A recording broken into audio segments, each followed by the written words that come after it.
start with the adoption of the minutes from April 6th. Brian, do you want me to deal with that or just ask for a motion? Yes, you can do that. I do want to inform everybody the task force meeting is being recorded. So we will post that online later this week. And I would like to remind all the panelists that if you're not the active speaker, to please remember to mute your microphone.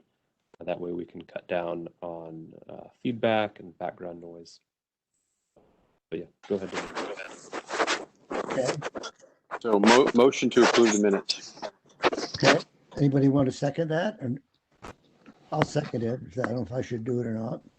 I can second it. Okay, that's fine. Does anybody want to discuss that? Is there anything anybody wants changes to? All right. I'm going to approve them basically unless somebody raises their hand or informs me that that they would vote no. I'm not seeing that. So I think they were approved as they were sent to us. So let's hope the rest of the evening goes that smoothly. I think what is next here is going to be staff's presentation of the draft plan amendment. There were some changes since the last time. I think maybe not a lot, but I'll let Brian talk about that. Yeah, here, let me, I'll go ahead and share my screen, and I can, just as a overview of the agenda, if folks can get a chance to see it first. We're going to plan on just delivering a short presentation. Following that, we'll have a 15-minute or so public comment and Q&A period. And I'll explain how, if you're unfamiliar with WebEx, I'll explain how you can participate at that point in time for those members of the public in attendance. And then following that, there will be some task force deliberations. Mm-hmm. So can you all confirm you're able to see my screen? I can. Yes. Okay, great. Yes. So I'd like to begin with a recap of what's happened so far. This process began in 2018 with the consideration of WMATA's nomination for its property to be added to the Comprehensive Plan Work Program to be studied for a mix of uses up to 0.96 FAR.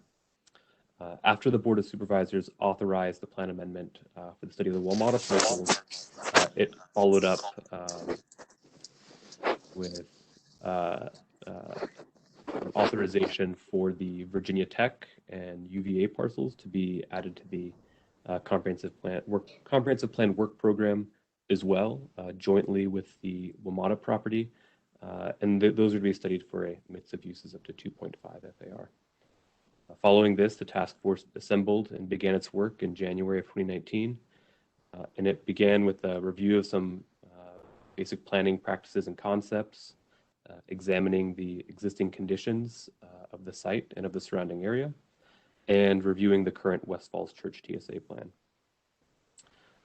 Following this, the task force saw proposed concepts from the developers, and county staff reported back on impact analysis. As you'll recall, that was comparing the expected impacts from the current plan to the proposed plan. And this covered a number of areas, as you'll recall: stormwater, wastewater, environment, schools, transportation. And throughout this process, we'd been receiving feedback from you all at our monthly meetings. So using your feedback, board authorization, existing county policies, and the concepts presented by the developers, we drafted a comprehensive plan amendment that was published in December. Since then, we've had six task force meetings and a number of other meetings with communities nearby to explain the draft plan amendment and to hear feedback on it. And we've incorporated that feedback over the last few months. You saw recently there was the first draft published at the beginning of this month, and then we published an updated draft after receiving some recommendations following the last meeting. And so we published that last week. And so that brings us to tonight. So before the task force begins deliberations, I'd like to quickly speak on the draft plan amendment. First, I would like to thank all of you for your participation in the task force. I know it's been a lot longer than we all expected, and I know we didn't expect to do all of this work virtually, but I really appreciate all of the time and energy and input you all have given to this process. I think that what we've arrived at so far is better for all of your advice and input, and I think the plan really strikes a balance between addressing the needs of different modes of transportation. It exemplifies the county's transit-oriented development policies. It mitigates impacts and improves connectivity to the metro rail station. So first, the draft amendment includes new recommendations that will encourage more environmentally friendly development that can actually lessen the environmental impact of the site today. So the new plan calls for the preservation of native plant species. It recommends that natural landscaping be incorporated throughout each site. It would require improvements both to the quantity and quality of stormwater runoff, which would help to improve the health of the Pimmet Run watershed. And as I mentioned before, the current West Falls Church plan is relatively sparse when it comes to recommendation for parks and open space. It only contains a recommendation for a courtyard on the Virginia Tech parcel, it's subunit A2, and for some landscape buffers throughout the site. And early on, many of you expressed a desire for more parkland on this side of the interstate. So when we were drafting the plan, we made that priority. So in the new plan, we've added a buffer between subunit A2 and subunit A3, Virginia Tech and the village and the pavilion. And the urban design concept demonstrates that we expect a series of open spaces to be provided between the City of Falls Church development and the Metro Rail station. And this is envisioned to include a civic plaza with a focal element, neighborhood recreational parks, and pocket parks. And the new plan, the draft plan, also identifies the corner of Metro Access Road and Haycock Road as being appropriate for a recreational park. And then finally, another component of this is that public art in public places should be used both as enhanced wayfinding and to provide new recreational opportunities for the people that live, to provide a sense of place. And I think as a result of the recommendations that we've included in this plan, it will provide new recreational opportunities for the folks who live nearby, and not just those that will live in new development here. And then related to this are the updated urban design recommendations, which offer some additional guidance for improving the experience of people living, visiting, and traversing through the TSA. So the parks are one component of that concept, but the real purpose behind those recommendations is to improve the pedestrian experience and to make the area around the metro station more enjoyable, interesting, and to make navigating it more intuitive.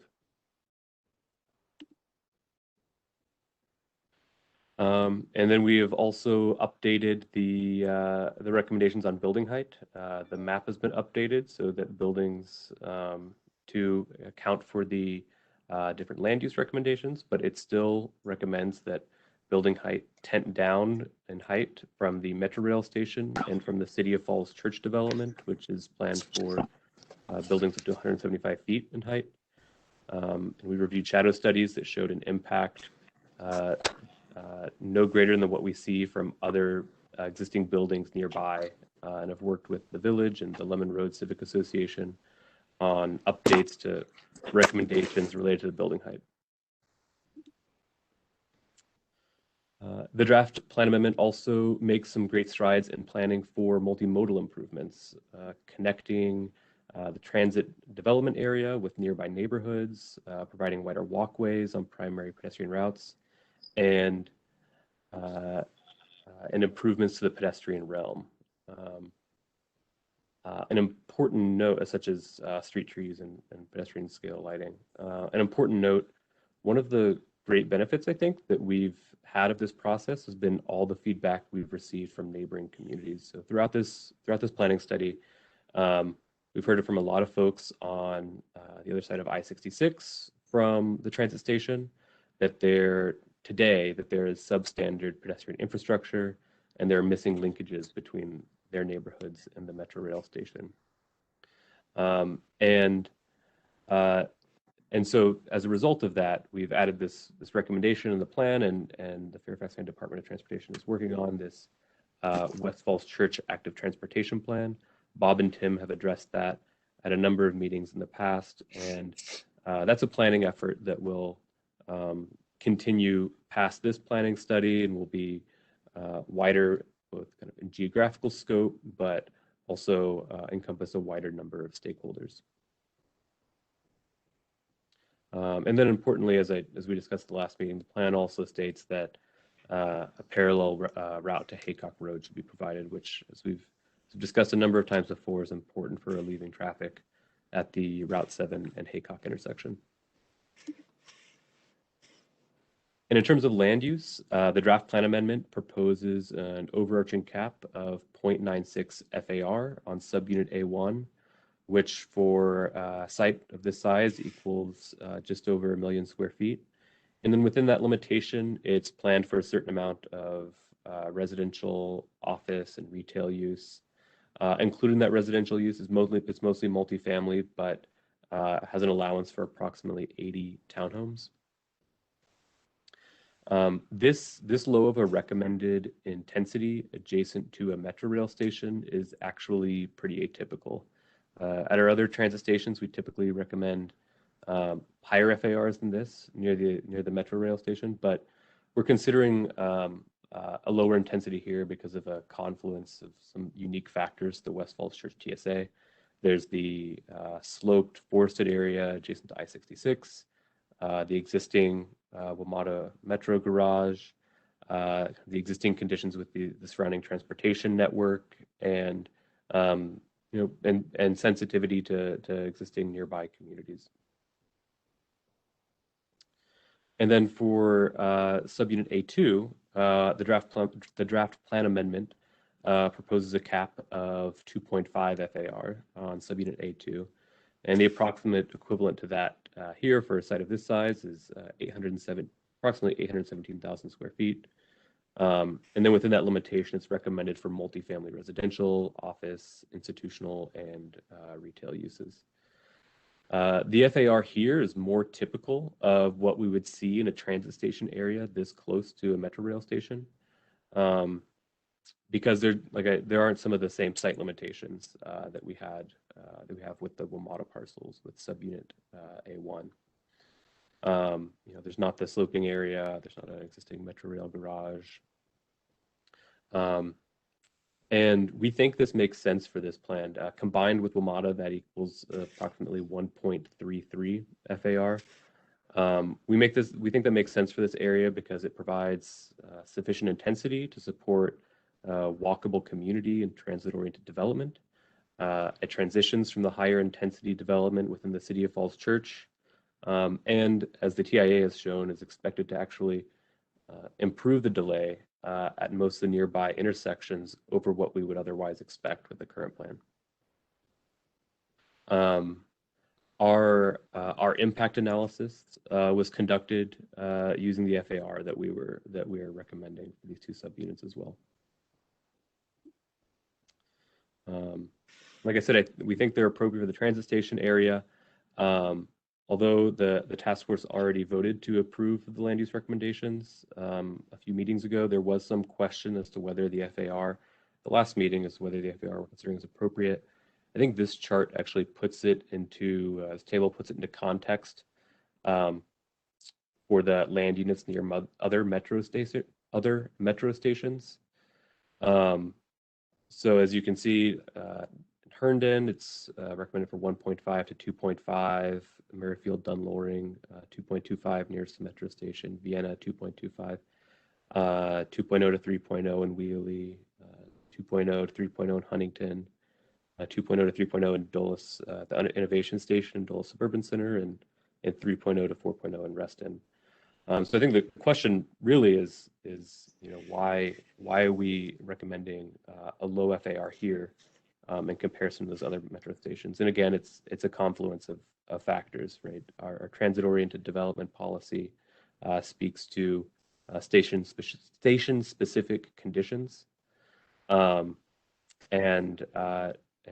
here we have the existing garage. We have the sloping area adjacent to I-66, and some real concerns about the effective functioning of the transportation network.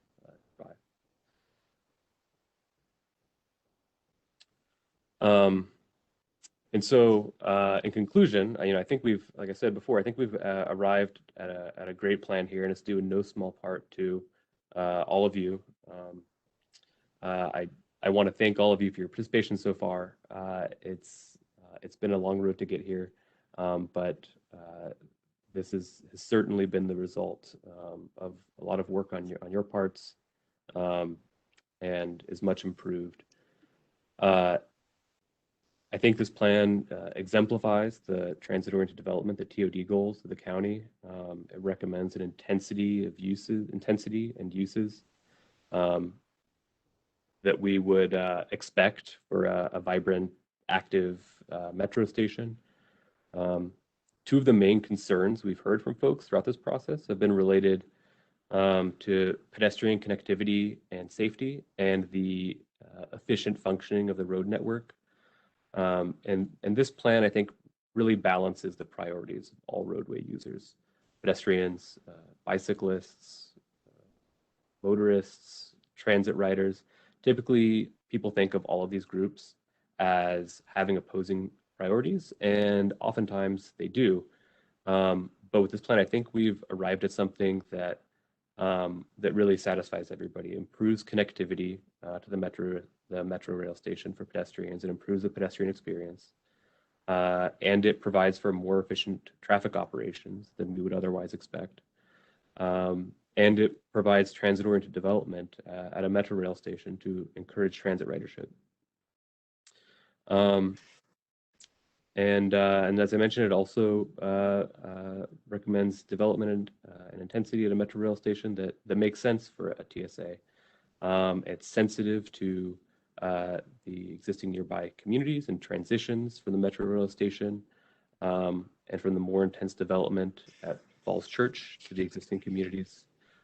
It mitigates the impacts that we looked at, and again, as a result of a lot of task force and community recommendations that we've heard, certainly over the past 2.5 years, but also over the past 4 or 5 months that we've been looking at the draft amendment. And so just to go over some of the main items from that we've received from the community, that we've made updates on. As I mentioned, there's the comments about pedestrian connectivity with surrounding neighborhoods, that it's insufficient. So we've added the recommendation for the West Falls Church Active Transportation Plan. It encompasses a wider area, will include a wider range of stakeholders. FCDOT will be working on that, and we're expecting a follow-on motion, the Board of Supervisors, when this plan amendment is considered before the board. We heard that there should be mentioned the plan of maintaining sufficient parking for park and ride users of the metro rail station. So we added a recommendation to that effect. We heard a recommendation that there should be, from a member of the community, that there should be transitions between commercial or mixed use areas and the purely residential areas.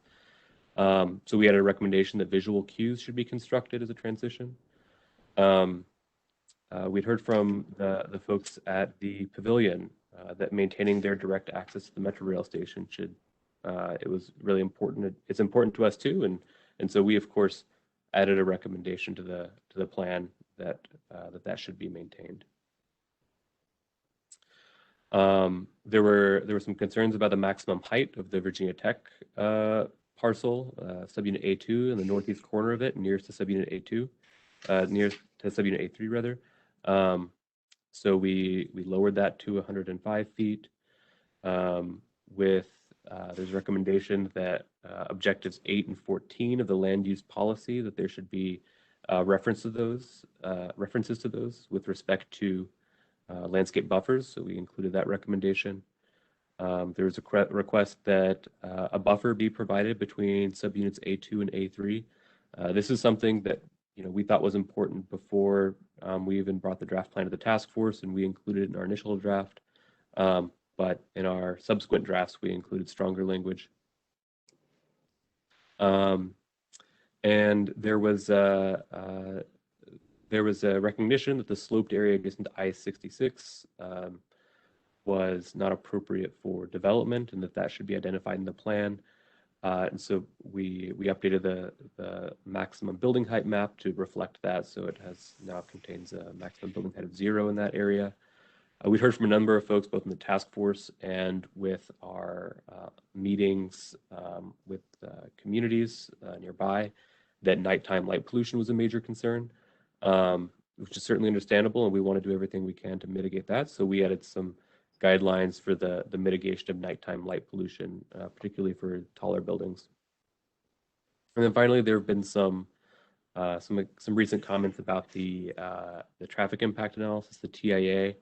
And I will actually turn it over to my colleague, Bob Pecora, from the Fairfax County Department of Transportation to address those. Yes, thank you, Brian. Appreciate that.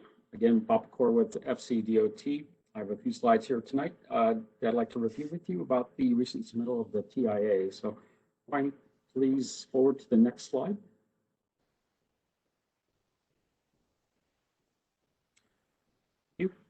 Yeah, so what I'm going to, over the next 3 slides or so, I'm going to review the recent submittal and basically say that the April TIA submittal is a refinement of what we received in September. And it's something that we reviewed with you in November and December, and we've been talking about it. Some of the mitigations that were in that are also still in the April submittal. So I'll go through some of those here tonight. But good news is that with the refinement in the WMATA site, and I have this table here, and what it does is actually generates less traffic or less trips because of the refinement in the WMATA site. So you'll see that the residential and retail square footage is less, and there is just a slight uptick in the number of townhome units, up to 9, and then office square feet up about 10,000 square feet. The Virginia Tech land uses, as Brian previously mentioned, does not change. It's something that's in the comp plan at that 2.5 FAR. So in combined with both land uses of WMATA Virginia Tech, you can see that the trips, or the peak hour trips, are different in the AM and PM. They're less. And then also for the daily trips, it's less. It's 2,800 trips less. So that actually has a positive effect on intersections and the level of service at those intersections. The other good thing is that most of the mitigations that we saw that were proposed in the TIA actually remained. There are some changes. I'm going to talk about those in the next slide here. So, Brian, if you can advance, there you go. Thank you. So, so all of these mitigations that you see here are things that you have seen before. We've talked about this in the November, December task force meetings. So, the one that's new, that's the separate right turn lane from Grove Avenue to Haycock Road. That actually is something that we heard from in the discussions, and that's for residents trying to get out of the neighborhood at Grove Avenue. They will now have a separate right and left turn lanes. That's new. That's added to this traffic analysis. There are a couple of updates pertaining to left turn lanes. So at Route 7 and Haycock Road, the dual lefts, we asked that the consultant, the Grove Slate, maintain the dual lefts at that intersection. And also with the reduction in the land uses for the WMATA site, the mitigation that was proposed in September for Falls Church Drive, the dual left turns, actually those are not needed, and those have been removed from the mitigation. Things that are unchanged, or things that we've heard before from the September, the second southbound through lane on Haycock Road to Shreve Road at the Route 7 intersection, that remains. And also, so does the westbound, the east and westbound left turn lanes at Haycock and Great Falls Street. They are going to be modified, so it's a dedicated left turn lane. And that's something that was proposed back in September again. So in summary, on the next slide, just a couple of quick points here as well. So something we know is the comprehensive plan sets the parameters for rezoning, and the rezoning is the next public process. The county is coordinated with VDOT, City of Falls Church, and other agencies on this. The VDOT's comments for the TIA are advisory, and the county can proceed without the TIA being accepted by VDOT. FCDOT, my organization, does not anticipate any VDOT comments that would warrant the county, us, to request another submittal of the TIA. And basically, the FCDOT is satisfied with the TIA and the proposed mitigations that we have reviewed in both September and in April. That's all I have for tonight. I'll be available for questions later. I'm Thanks, wondering, Bob. yeah, I did just want to go over kind of a Yes, quick go ahead. timeline of what we expect moving forward. So there's the task force deliberations tonight. I want to let everybody know we are, we've talked about a community meeting before. So we are planning on having that on May 11th. I'll be sending out a link to all of you so you can distribute it to your communities. We'll be posting about it online. We'll be sending out invitations via mail. So we're planning on having that May 11th, 7 p.m. to 9 p.m. It's a Tuesday night, same hours as the task force meeting. Then we are tentatively planning on a June 16th Planning Commission public hearing, at which people will be able to make public comment, both speaking at the Planning Commission, but they are also able to submit written comment ahead of the Planning Commission hearing. Then we're tentatively planning on a July 13th Board of Supervisors public hearing. And again, the same thing for that. Any members of the public may speak at the public hearing, and they can also submit written comments. So at the May 11th meeting, we'll be presenting the draft plan amendment, what the task force has done, and we'll be soliciting feedback from the folks that show up. And in the meantime, any members of the public can please feel free to send their comments to me. I included my email address I think I included at the beginning. I usually include it in all the slides. I'll put it up here in a moment. Here we go. My email address is down at the bottom. Any comments can be forwarded to me and ahead of the Planning Commission and the Board of Supervisors hearings as well. And so there's still lots of opportunity to be heard and to participate in the coming months. Look forward to working with everybody as we move forward through the process. And we're going to open it up for public comment now, right, David? Yeah, what I'm thinking though is it not perhaps advisable for task force members to ask any questions of Bob first before we open it up? Do you have an objection to that? It's if you'd like to allow that, we can do that. I'd like to, just for clarification, does anybody on the task force, and then I will turn it over to public comment. And does anybody have any questions about Bob's presentation? I do, David. Yeah, sure, Paul. Okay, I would refer people to, there's a Google Drive that people can access by going to tinyurl.com/TuesdayWFC. And if people go to that, and I think Bob has gotten these comments before, if you go to A and click on here, where it says here, it says on April 16th, the traffic consultants paid for by the developers submitted comments. A traffic planner not affiliated with the developers commented on safety and traffic issues. And if you click on here at tinyurl.com/ Tuesday WFC. Bob, you'll see some questions which I sent before. The yellow ones that are highlighted deal directly with safety issues that have been posed, and I was hoping that you might be able to comment on these comments from a professional traffic planner not affiliated with the developer's traffic consultant. How many of these are there and how long will this take? Well, Bob had it going in, so he knows what it is. But two of them are relate to safety.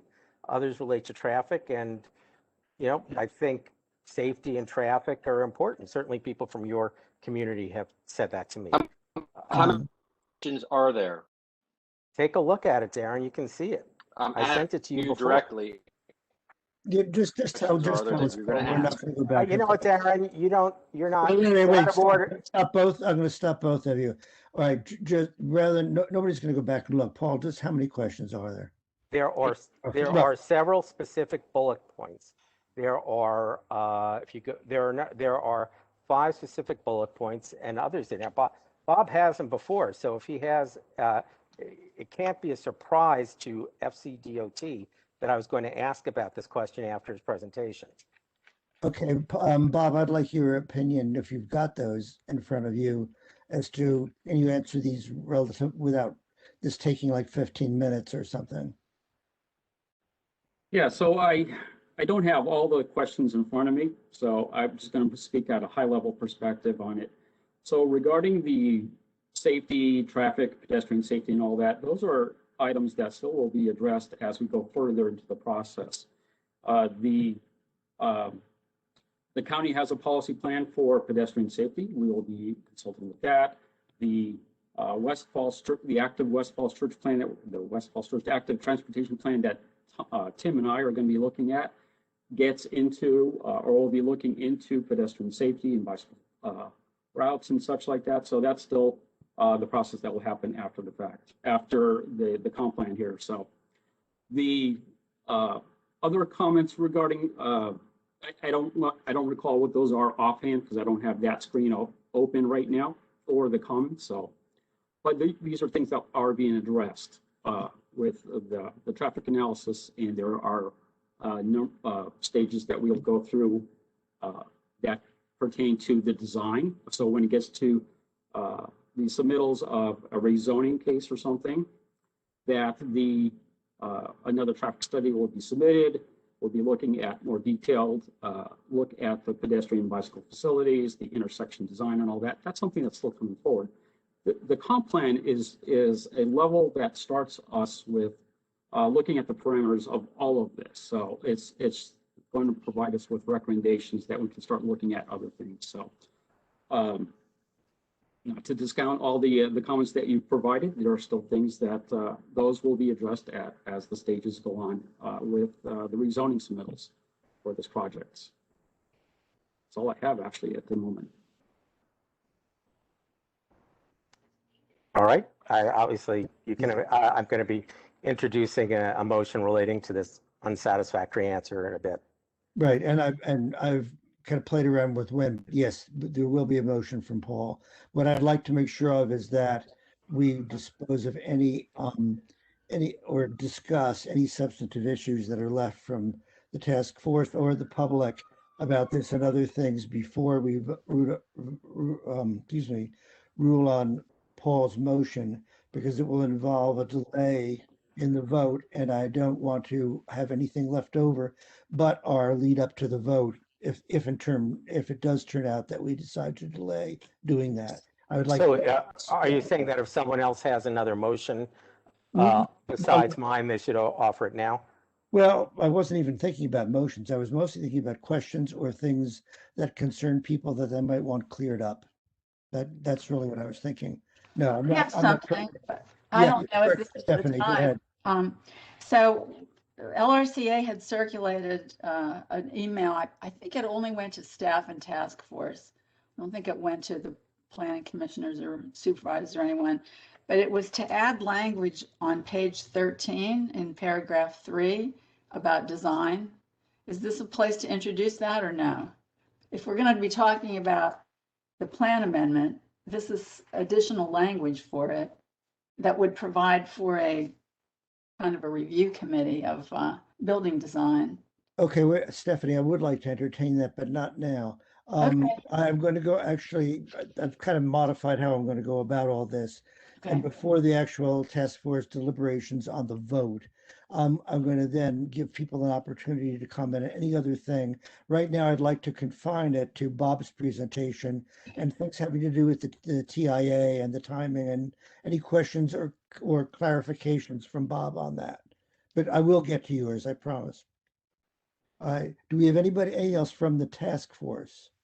All right, I did see that among the attendees, Cheryl Sim has her hand up, so why don't I call on you next? Cheryl?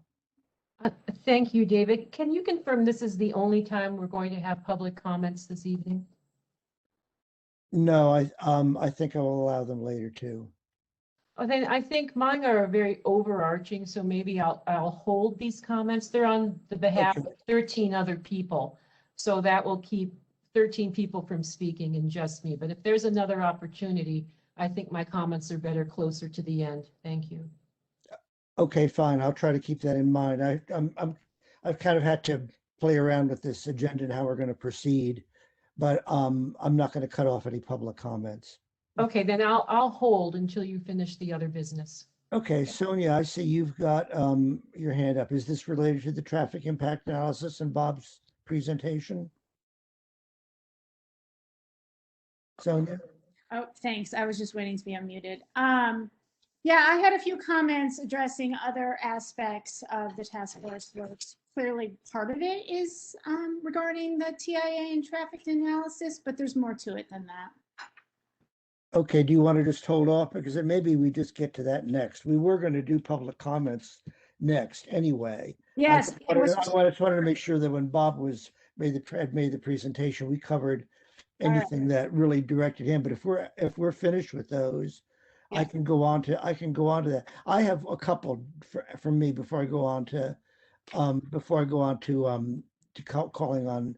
All right, I'm gonna leave my hand raised because I want to speak when you open it up to public comment then. That's fine. I'll call on both you and Cheryl, I think, at that point.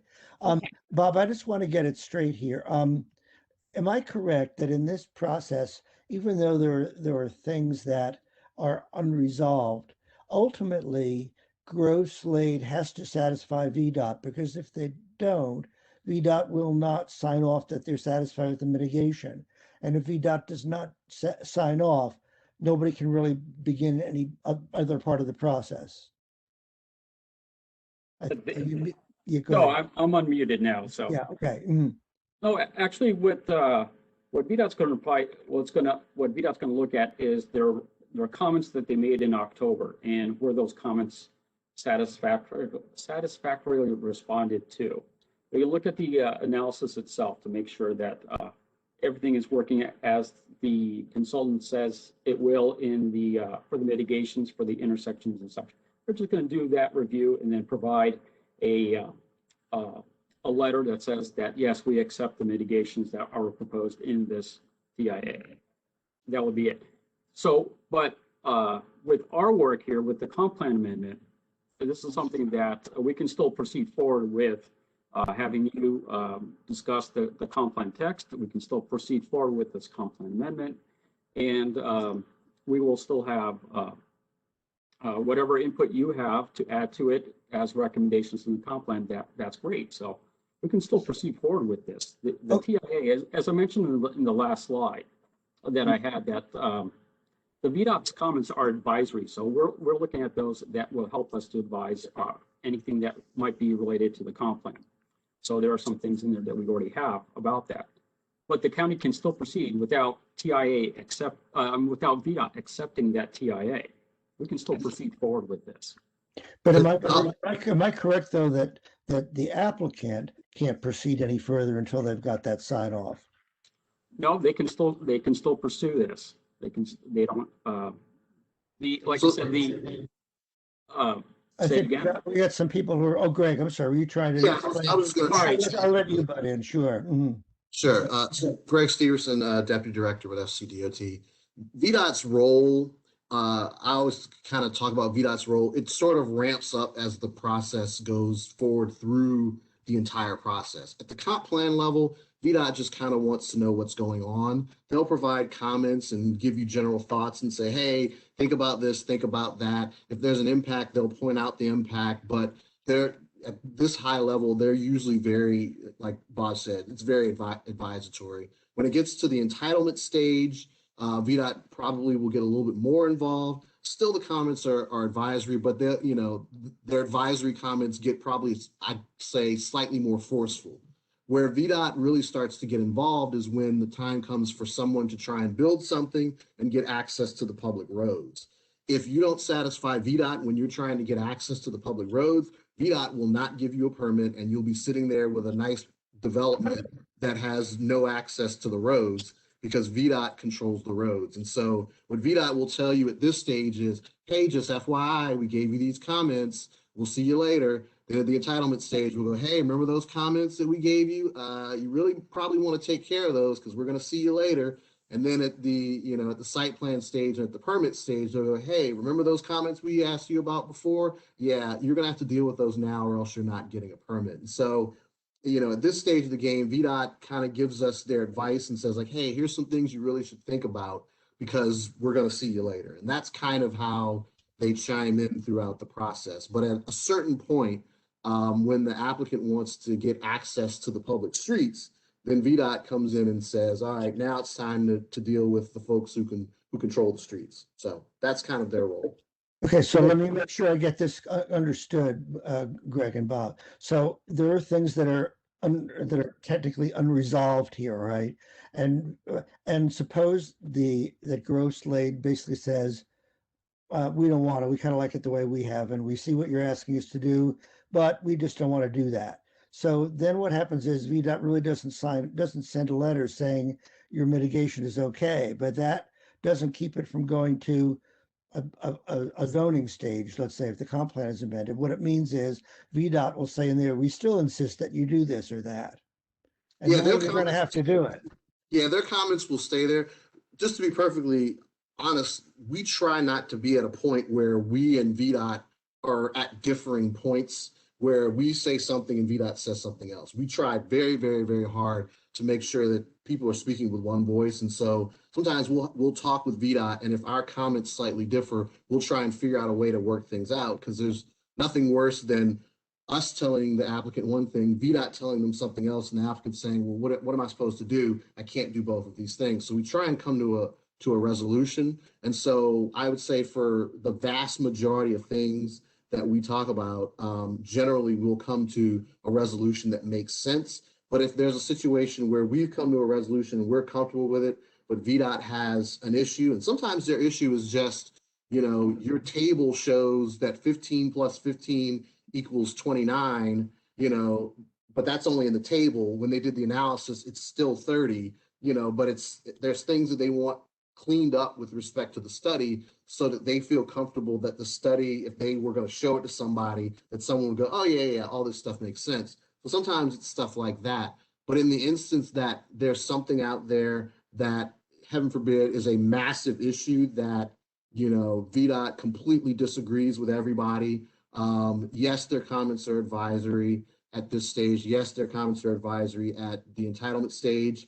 But when the time comes for access to the roadway, then they're not advisory anymore, which is why we generally try and tackle them definitely by the zoning stage. We really, really try and tackle them by the zoning stage, because if you don't tackle them there, then you really set yourself up for basically an argument that you're probably not going to win when you get to the site plan and building stage. So that's kind of, how the process rolls. Okay, thank you both Bob and Greg for that. Sure. I don't want to belabor that, or something else I might have asked, but I don't think I'm going to because we need to move on. Before I proceed to Sonia and Cheryl Sim and anybody else from the public, is there any task force member who still wants to ask something? Oh, Chris, Christopher, you got your hand up. Yes, I just wanted to ask, seeing as the city's project is going full steam and demolition has begun, will there be any possibility of this study being repeated once the city's development is fully completed? But before, let's say, the Virginia Tech parcel begins to be developed, just to see if the impacts are as expected? And if not, any kind of mitigations can be done at that point? Is there anything that is planned in that respect, or can that be added somehow to the plan? Dave, do you mind if I answer for, have a response for Chris regarding the TIA? Sure. Yeah, Good. so Chris, on the TIA, we had the applicant team also include what is proposed with the City of Falls Church project. So their land uses that they are proposing with that project is also included in our TIA. Or RTA, the WMATA West Falls Church TIA. So that's already in there. So they had to submit a separate TIA with the city project as well. And they included what was proposed for the WMATA and Virginia Tech site. So there's both studies included each other's projects in it for looking at the traffic impacts and such. So there's no provision for a pulse check later on to see that if the projections were accurate and to make revisions. So what it really shakes out to, a lot of it will depend on timing, but let's say, for example, other properties develop in 2 years and this comes back around for a zoning case in 4 years. Well, then, yeah, absolutely, because there will physically be something there. And when you go out and do your existing counts in 4 years, you'll have that development that's been sitting there for 2 years. And so when the entitlement and the rezoning process comes around, there absolutely will be another study that happens because that's just part of the process. But a lot of it will depend on, what has already been built elsewhere as to what you get in terms of in that analysis. If nothing's been built, it'll probably look kind of like it looks now, except with however many years of growth of traffic on the roadways. But if those other sites are open, then they will be included when you do your existing counts, and you'll kind of know where you're at. So depending on how long this takes to go to entitlement and what else is going on, you very well could have that happen during the zoning process. So Greg, the process you just described, that's an official process, the way that would work, or is that just a hypothetical on your part? That's the zoning process. So this process, and I think I don't know if I tried to explain this last time, but I always call, this the aspirational process. Like this is what we want to do. Okay, we'll give you the ability to ask for this later is kind of what this is. And then at some point that an actual application to zone the property has to come in. And during that process, another study would have to be done because that's always how we do these things. With respect to the amount of traffic that would be brought in, there's thresholds that you have to hit, and something of this size would almost absolutely hit that. And so whenever this comes in for the actual entitlement or the zoning aspect of this, there'd be another study that would happen. It would probably be almost exactly like the one that we have now, just whatever year that is that they're coming in for the application, and then whatever future year we propose based on whatever that year is. So that's just part of the process. You'll see that because that's part of the process, and that's how the entitlement's done. All right, thank you. Mm-hmm. Thank you, Chris. Anybody else on the task force? So I have one quick follow-up to Chris's questions. This is Darren. Okay, go ahead. Mm-hmm. And how frequently if you could answer this, are the traffic counts taken? So I know, VDOT as well as the county, SCDOT are both, taking traffic counts all the time, different roads. So to follow up, with Chris's question, as all these projects come online, we're going to start to get real. They won't be projections; they'll be actuals. So do we have any sense on those counts? When they'll come through or timing of those, that sort of thing? Thanks. I think it all kind of depends on when things are getting developed. Like if a site adjacent to this comes in to do something, they'll probably have to do some sort of analysis. So it kind of depends on when things come in. It's not really a yearly or, every 2 years or whatever, that someone just does a count just to see how things are going. But if someone is proposing to do something in terms of rezoning or entitlement, that's when it'll be counts, there'll be the analysis like you've seen for this TIA with the software and the running the simulation and all that stuff. And so it's one of those situations where as things start to come in, you'll start to see, various things do various analyses as people are proposing developments. Darren, that okay? Darren, you satisfied with that? If you're trying to That is say perfect. That's perfectly fine. Thank you. Okay, thank you very much. Okay, I would like to, I'm not seeing any more task force hands, and we did say we were going to reserve 15 minutes for public comment, which I want to get to because when we get to discussion of any other task force issues that haven't been raised, such as Stephanie's or anything else that's out there, we got to do that, and we got to deal with Paul's motion. If that motion fails and we go ahead to deliberate on a vote or discuss that, I got to leave plenty of time for that. So let's see if we can try to keep this to 15 minutes, but I don't really want to really deprive anybody in the public of a chance to speak. Sonia, I'll call on you first, and then I'll call on Cheryl because you had both raised your hands before, and then I'll look at who's left. Okay, Sonia first. that sounds good. Okay, so Sonia Walter, Brehe. I live in Falls Church. I'm a resident, but I'm also the Northern Virginia Advocacy Manager for the Coalition for Smarter Growth. And I've been watching this process, and I just sort of in this moment wanted to express that, I'm very excited by the prospect of redeveloping the WMATA site to revitalize this lagging transit station and the surrounding area into a walkable, bike-friendly, and inclusive transit-oriented community. And linking to this project to the city redevelopment will really create a great community here. I appreciate the task force's work and feel your efforts have really helped to hone the plan, addressing many of your issues.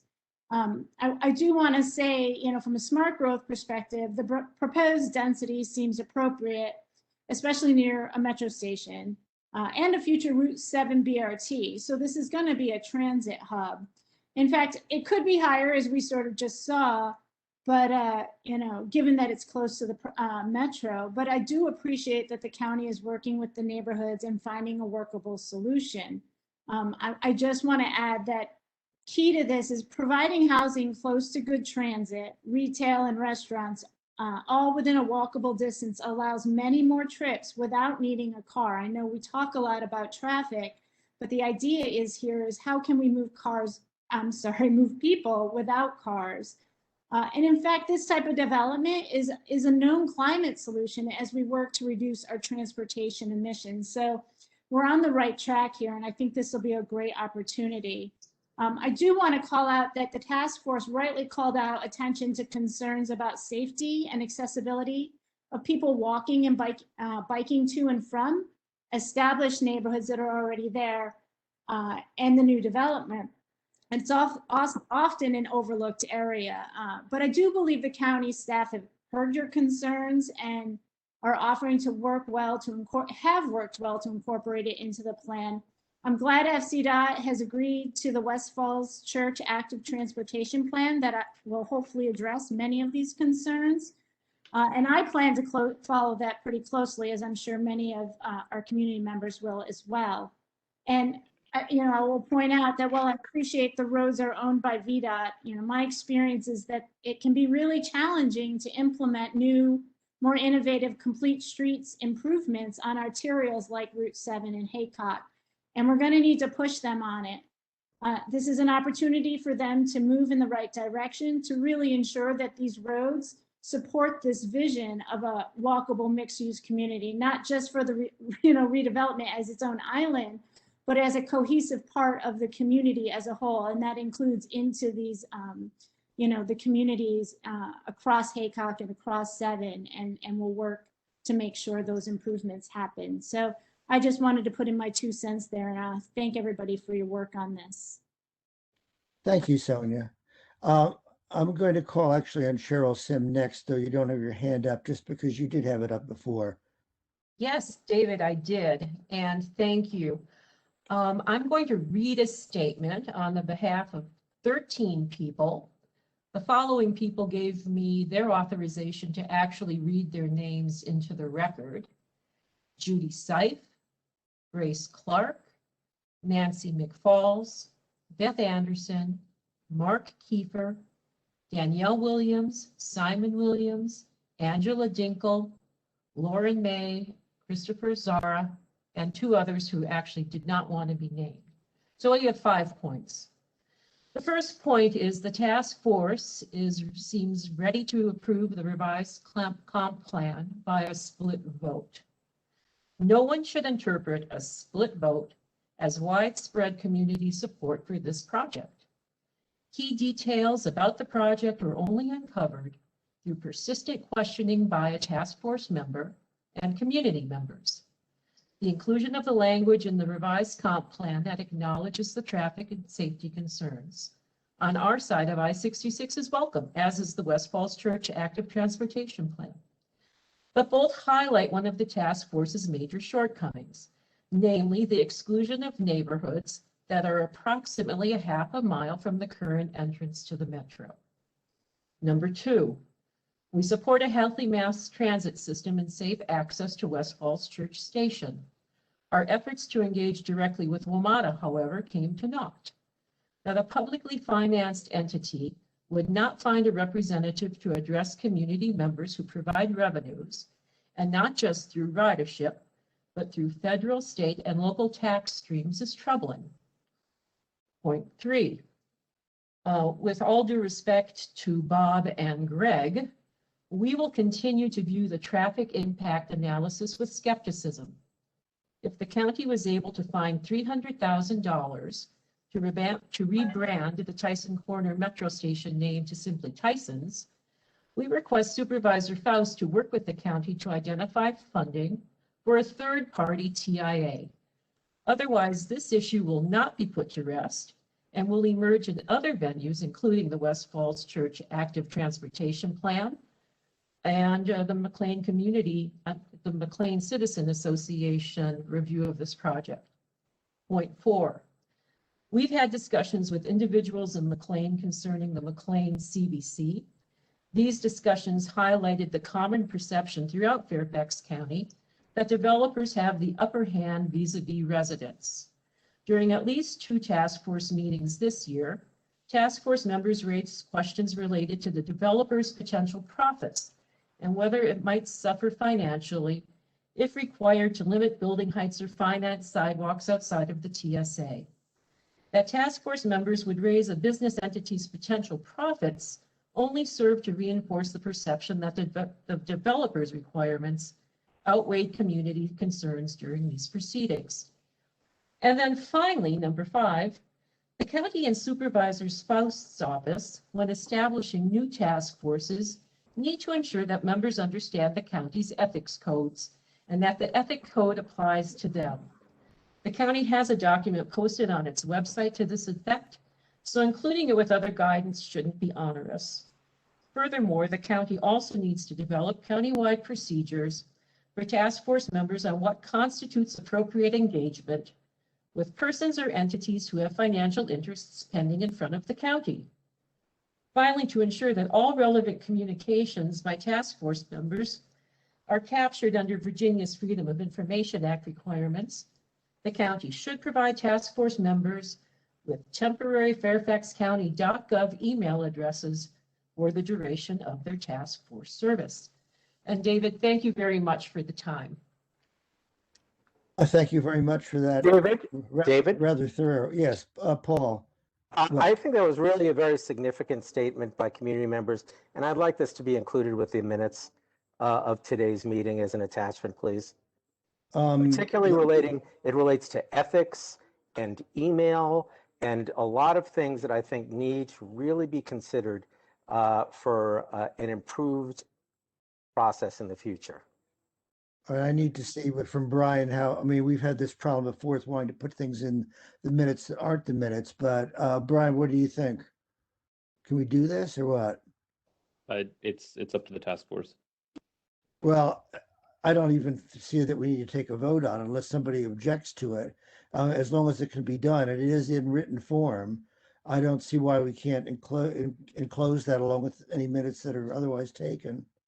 David, I think what we can do is, I think similar to communications that we receive from folks, is post it as part of the record on the website as a document that was distributed to the task force. I'm sorry, I made a request.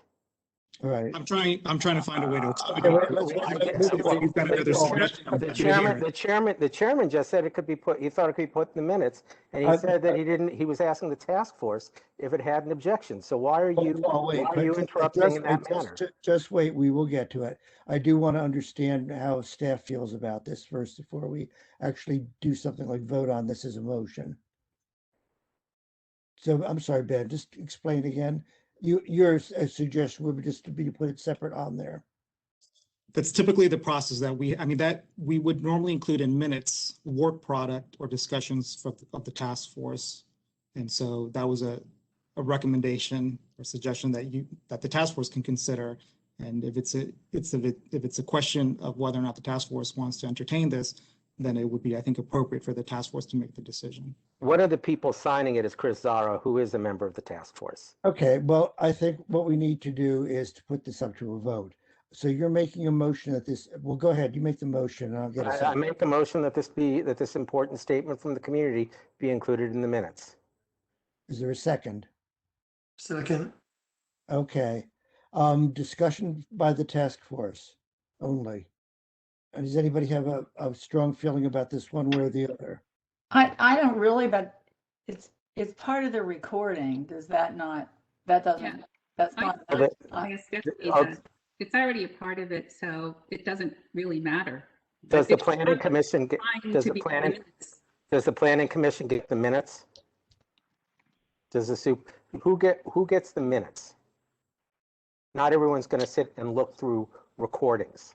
Actually, I guess again, Ben. I mean, Ben, maybe you should chime in on this. If the issue here is to make sure this comes to the attention of the planning commission, then how is that best accomplished? What I would suggest if the purpose is to provide this statement to the planning commission or the board of supervisors, I would recommend directing it to our office or the clerk to the board or clerk to the planning commission. Okay. Does the planning commission get the minutes of these meetings? They do not. They do not. Okay. Does the board of supervisors get the minutes to these meetings? They do not. Okay. Okay. Well, what is the best way of making sure that the planning commission, because the planning commission. I think Ben just told you the best way for the planning commission and the board Okay. to receive. Okay. Can we repeat that? So Ben, I would address the letter to the clerk to the planning commission and the clerk to the board of supervisors. And Cheryl, if you like, you can email me and I'll provide you the email address. Thank you, Ben. I plan to email this to you anyway. All right. Well, then I'll withdraw it. Okay. Thank you, Paul. All right, and thank you for everybody who contributed to this discussion. So now there was still somebody who had, I'm sorry. I've seen Chris Fraccaro's hand up. Yes, I was going to call him in next. Chris, go ahead. You're on. Did you still want, I haven't, his hand isn't up. It was up, I know. Chris, do you still want to speak? Chris Fraccaro? No? Chris, you might need to unmute yourself. Do you want to still speak? I've unmuted. I've unmuted. Can you hear me now? Yes, we can hear you. Okay, great. Sorry. Yeah, I was just kind of wanted to offer a bit of consideration here. I know that previous meetings there had been a lot of concern expressed by the task force regarding the future state of the West Falls Church Metro Station. And I obviously share that concern as someone who used to use the Metro pre-pandemic. And so I went ahead and reached out to Delegate Marcus Simon's office for a confirmation from WMATA as to exactly what bearing this development has on the future of the West Falls Church Metro Station. And what they received back from WMATA was an unequivocal statement that the development has absolutely zero impact on the future state of that metro and its operations.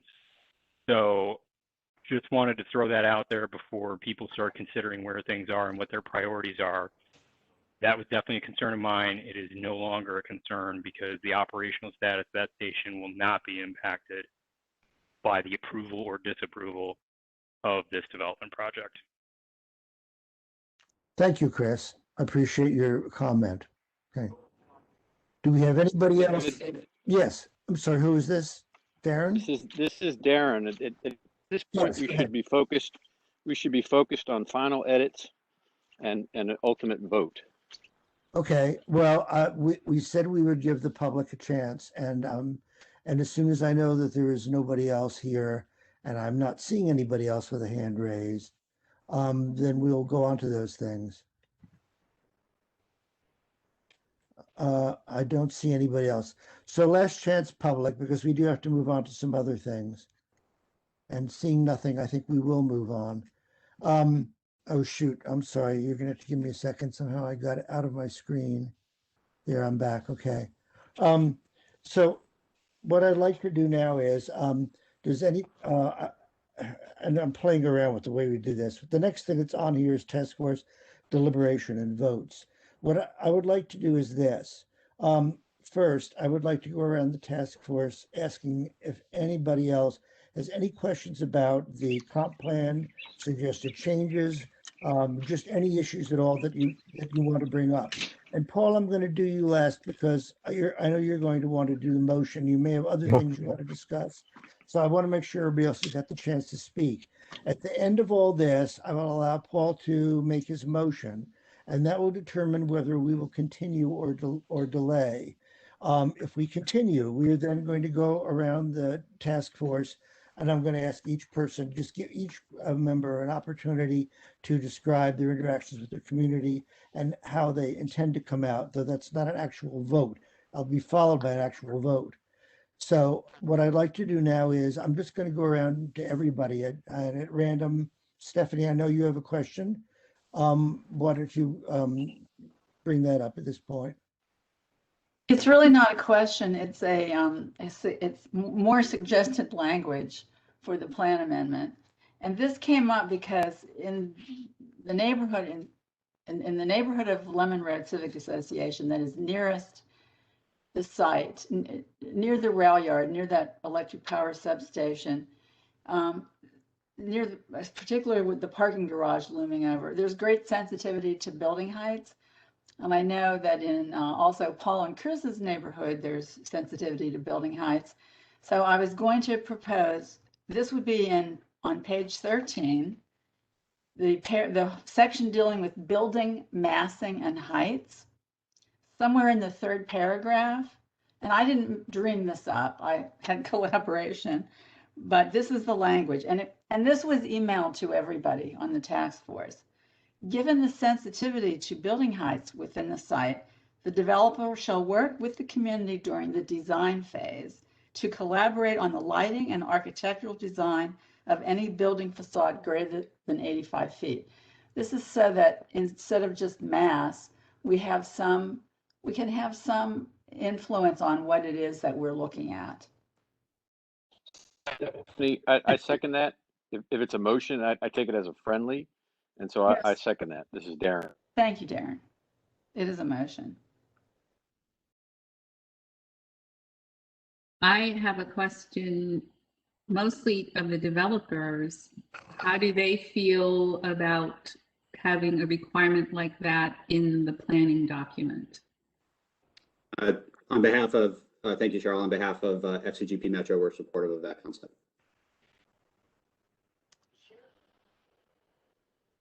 Yeah. Sorry, David, I'm muted. Yes.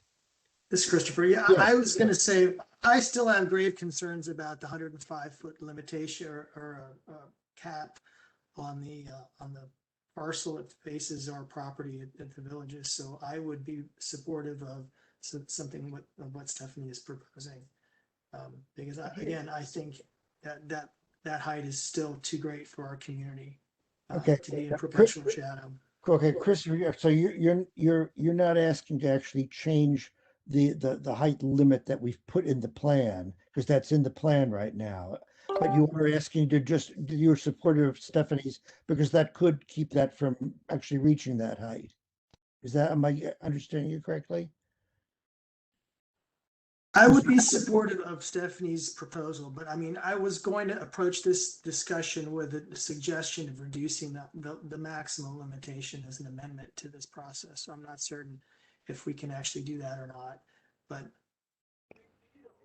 We can, Okay. we can offer amendments at this time. Stephanie Uh, just did. Okay, but all right, if we're going to get off onto that, then we had better deal with Stephanie's first. Is is it possible to put that? And everybody might have it in front of it. As Brian, can you put the comp plan up on the screen and show us page 13?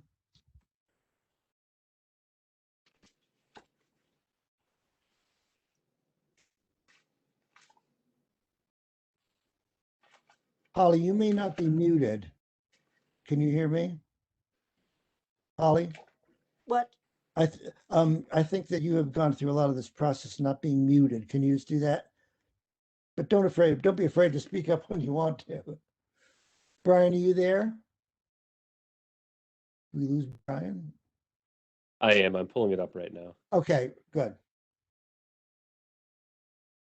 Let's see if we can figure out where Stephanie's language would go.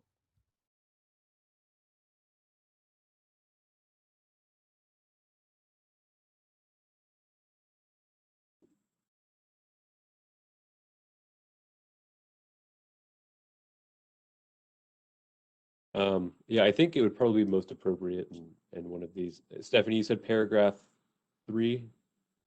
I was thinking the third paragraph. Yeah. Yeah, I think it would work well in either paragraph 2 or 3. Okay. I don't know if we care to specify exactly where, as long as everybody's in agreement that it could go there somewhere. So Stephanie, did you have an idea where you wanted it? No, I was just going to tack it on the end, or maybe put it before mechanisms. I don't know.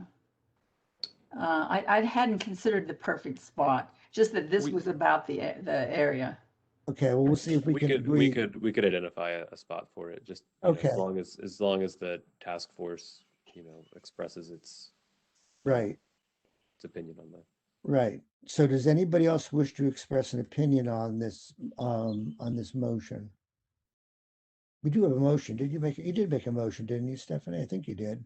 I did, and I think Right. Darren seconded. Yeah. Yeah, right, exactly. All right, so I'm not hearing anything else. Why don't I actually go through everybody and ask? Stephanie, I know how you'll vote, but go ahead. How do you vote on that motion? Oh, yeah, yes. Okay. Let's see. Christopher? yes, and I would add after this another motion as well. So Okay, after we're through with this, we'll deal with the next one. Paul? Yes. Cheryl? Yes. Jennifer? Yes. Darren? Yes. Linda? Can you unmute yourself and vote? Talking to me? Yeah. Linda, can we hear you? Okay, what's your vote? Yes. Okay. Yes. Holly? Okay, Holly, Yes. finally now you Yes, can yes, unmute. yes. Okay, Holly, now you can unmute yourself. What's your I vote? did. I Oh, said did- yes. Okay, fine. And I'll say yes. So that's unanimous. So yeah, we will do that. Christopher, I'll call on you next because you, Stephanie, do you have anything else before I move on to somebody else? Is that your only concern that you raised at this point? I just wanted to point out that we need a preposition in paragraph 1 on line 11, or line 12. Okay, all right. Maybe just email that to Okay, to Brian. that's So he it. catches That's it. it. I think we can forego a vote on this one. I know we get contentious, so I didn't want to risk, something like that. All right, so you're through, right? Basically, you're okay? Yes, All I right, am. Thank you. Christopher, you're next. So again, as I mentioned before, I still have concerns about the 105-foot drop down. My amendment would just be to reduce that to 85 feet for that specific line on page 13, line 30. I second that. Okay, task force discussion on this? Hey, David, can we just put this to a voice vote, okay, instead of going through everybody? No, I'd like a roll call vote. Let's do it. Let's do it Wait, first. wait, Darren, it won't take long to do a roll call vote. What I want Do we have now. just some discussion on There it? was discussion now. Yeah, Do you have an opinion? my question is the same to the Virginia Tech people. What is the impact of this? And to a developer for Virginia Tech, what is the impact of Chris's proposal?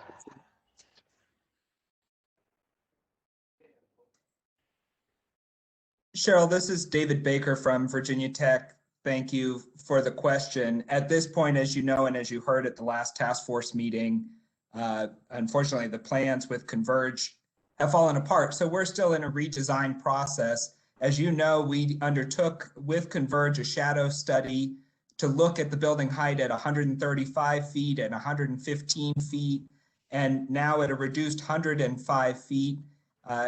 It doesn't have any impact on the villages or the other community. And so True. we would be. Wait, we're not, just let him speak, please. We're not debating. Okay. Go ahead. Go ahead. So we're supportive of the 105 feet, and we think that's fair. But if there's some room for flexibility, we'll consider it and do as the task force recommends. All right. Thank you. Any other discussion from the task force? I mean, I had one other thing. Sure, go ahead. I know we went from 150 down to 115 down to 105, and we all had the shadow study impacts done on our communities. The one thing that's very interesting to me is directly next to that building, Falls Church City is building a 150-foot structure directly next to it. So if my concern was, will it impede Virginia Tech from getting a developer to do what Virginia Tech really needs to do to be a viable part of this community right next door to a building that's already going to be 150 feet. But I don't want to tie Virginia Tech's hands for not getting something that they just need. Can I just clarify? Thank you for that. Wait a second. I'd like to hear, Cheryl, are you expecting another response from Virginia Tech or just making a statement? I think I was just making a statement. Virginia Tech basically just said that they would prefer the 105. They're willing to compromise. They don't have a plan yet. I understand that, but you know, directly next to it is going to be 150 foot. Right. Okay. So that's your point. I understand. Before I call on Paul or somebody else again, who else would like to speak to this? Well, I just want to clarify what I was requesting. Yeah. If you go to the chart on page 14, I'm not saying to alter the 145-foot dark blue section. That's in the plan. I'm saying the light blue 105 to drop that down to 85.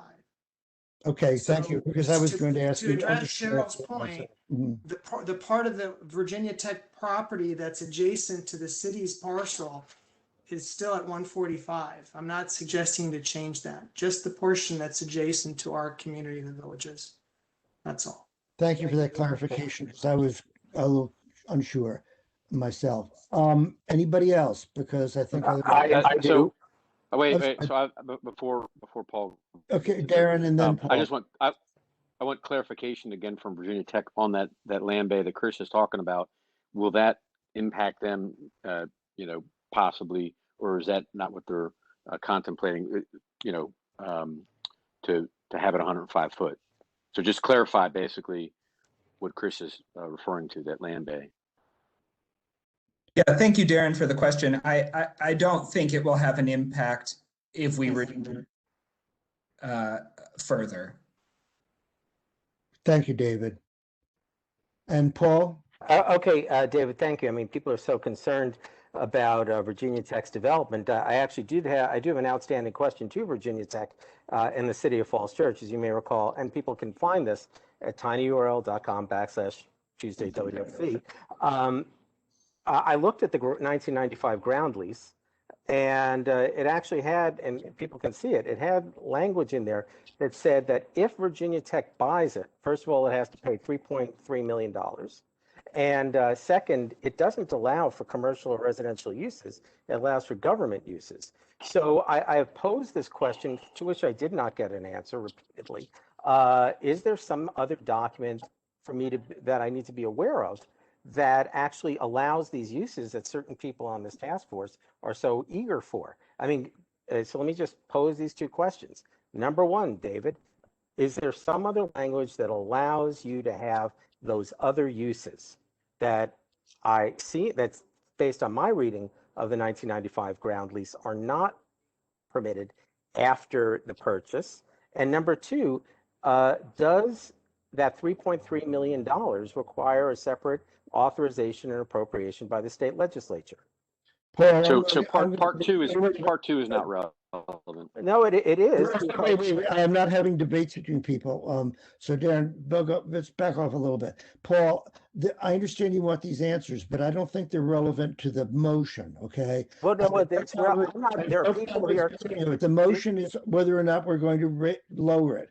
But David, may I respond to that? Yeah, Because two people keep on being so concerned about what's going on with the developers, then I really have a question about if that's what they have brought up and they are in and they are in order, then my question about what the developers actually can do is in order.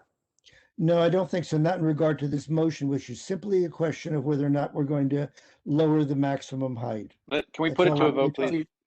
Okay. Can we put this to a vote? I think we will. Yeah, Paul, and I'm happy to have you bring that up privately. I know you are frustrated, but we need to move on. Okay, that's fine. So I will put it to a vote. I'll go one by one. Cheryl, how would you vote on this? I believe that since Virginia Tech doesn't believe that it will impact them, I defer to the community. I vote yes to move it to 85. Okay. Jennifer.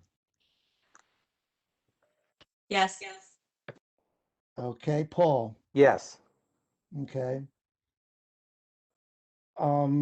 Christopher. Yes. Darren. Christopher, thank you for the motion. Yes. Okay. Stephanie. I guess I'd defer to Virginia Tech to know that they can do 85, so yes. All right, who am I missing besides me? I'm missing somebody. I got Darren, Stephanie. Well, oh, I'm sorry. I haven't done Holly and Linda. I'm sorry. Holly? Yes. Oh, okay. Okay, and Linda? Yes. And I will also vote yes. So that passes unanimously. We will lower in the plan the building height that was previously listed and shown in the diagram as 105 feet. We will lower that to 85 feet. Is that correct, Christopher? 85 feet? Correct. Okay. Great. Okay. All right. Before we move on here, I'm really looking at time, and we've got a lot to deal with. What I need to ask from Ben and Brian and all is how much over can we go? Because I've kind of figured with all this stuff, it's going to be a problem. I do not want to postpone this meeting to another meeting because Paul's motion fails, but we didn't get to anything. So can we go over it? Assuming Paul's motion does fail, will we have time to finish everything up? Can we? Yes, yeah, we think it's important for the task force to. I think so. Okay, fine. All right, so I'm going to proceed now. I've called on Stephanie, Christopher. Holly, do you have any other questions that you would like to ask or have clarified? You can unmute yourself this time. Yeah, I did unmute myself. Thank you. Yeah, there's a lot of things that are kind of details that are going to come up when you start digging next to us and building up that berm and cutting down trees, whatever. That's something that we haven't talked about because it only really affects the pavilion, and one of our buildings backs right up to that property that's going to be turned into townhomes. So that's something, I think this is not the vehicle for it, but I just want to be sure that it isn't going to be forgotten, because we will make an awful lot of noise when things start beginning to happen out here, because otherwise it'll be too late, and that's not okay. So that's my Okay, comments on that. thank you, Holly. And Linda? Yeah. Linda, do you have anything? Together and can you hear me? Yes. Mhm. Oh, okay. No, we had gotten together and she spoke for me too. But I think, when Evan and Brian talked to our community, I guess it was maybe 6 weeks ago or 2 months ago, I think a lot of people felt pretty good about everything. They had all their questions met. One was about security, and then the following week we had somebody from the McLean station come and talk to us about security, and I think everybody felt pretty good about that. So I think basically they've answered all our concerns as of now. Okay, thank you very much, Linda. Let's see, Cheryl, do you have anything else anything you'd I like? was there any final comments for our discussion after supposedly there's going to be a vote as to whether or not to vote tonight? But Yeah, there will be first, I'll do Paul last. We'll bring up this motion, we'll discuss that and vote on that. And if we do not delay, if we vote not to delay, I will go around from one task member to the other just to discuss, what concerns you, how you addressed your community, how you're coming out, that kind of thing. So you're just going to reserve it till then? I am reserving. Okay, Jennifer? I have no further comment at this time. Thanks, David. Okay, thank you. Darren? No comments. Okay, now I'm sure I must have missed somebody. Maybe I just missed me. If I missed somebody, and I don't think I did, please speak up, because I don't mean to. All right, now I think if I've gotten everybody, it's time for Paul. And Paul, what I'd like you to do, if you can, any other substantive motion or comment that you want, not motion really, I wasn't even going to say that, but any other substantive comment or clarification or point you want to make before we come to a vote on anything else, please make that first. And after you've done that, we'll discuss your delay motion and the reasons for it. Do I still get I assume I still get the comment when we do this round robin? Oh, yeah. Yeah, okay. Everybody's going to get to, but I want to explain, because I did to the task force, I want to explain to everybody else. When we do that, that's going to be mostly on your communication with your community, what your community has expressed concerns about, how you decided to come out where you did. So if you have a comment that doesn't fall into that category, probably now is when you should express it. Okay, I do have some comments. I do have some short comments on that before I do the motion. I'd just like to, and there's been some movement today. I appreciate everyone voting for the 85 feet. I've referenced that site where the language is before, but I did want to say that our obligations on our community is to represent our community and to ask probing questions, and not to act like pro-developer fanboys in a 2-year infomercial. And there are just some issues here that I think really need to be addressed as part of the failure, in my view, of much of this task force. And for example, first, we saw this reference to the other metro stations and the FARs near there. If you go to the June 16th meeting, from 1 hour and 23 minutes and 20 seconds to 1 hour and 25 minutes, I specifically asked for peer stations because I wanted us to actually benchmark it. And then if you go to the July meeting, I wasn't able to get that. You can see how that was rejected. Had we gone from the beginning to actually examine peer stations, we'd be in a much better shape right now to benchmark this. That didn't happen. And I have to say, I was kind of surprised to suddenly see this thing come up, this slide come up that actually talked about stations, which under some concept were peer stations. People can go see the June and July discussions if they want to. And I encourage them to do so. And if there's anyone here from the press or otherwise, I can take you through on a Zoom meeting to do it on that tiny URL thing. You'll have my contact information. So other things that have been real problems with this, and I want to thank Rachel Flynn, the Deputy County Executive, a few minutes before this time. She came up and she said that we would get the TIA, subsequent TIA reports. And that is great. She's going to give it to a widespread list. You can see, I'm not going to take up time. You can see what happened on that paper. I was told there was an apology for something not going out. Then I was told, oh no, you'll have to do a FOIA request in order to get it. Rachel Flynn, thank you very much for being open with the people who are the constituents of Supervisor Faust. And I think the final thing I will mention, oh no, two final things. One, I talked about this Virginia Tech issue with the City of Falls Church. People have to follow up on that. I have FOIA requests. They have not been answered. And also, and I never got the answer to this, what happened on April 1st, what I call the April Fool's Day Midnight Surprise, which involved sending out something that increased density buried in an attachment, was unacceptable and shows the problems of this task force. So let me just look through my list. Oh, and the final thing relating to FOIA is that Virginia Tech is a public institution and its deliberations and its communications are public. And if you look on that document that I sent, there was a reference to the Rushmark representative saying that they were fighting tooth and nail on a beast of a document. I put in a FOIA request asking to see what the latest version of that document was. Virginia Tech is a public institution. I asked for communications relating to it. And as you can see, Virginia Tech came back and said there are no responsive documents.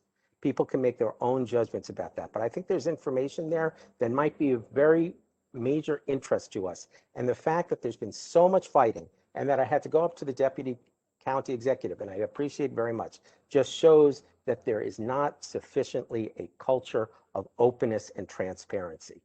So that is my comment, independent of my motion.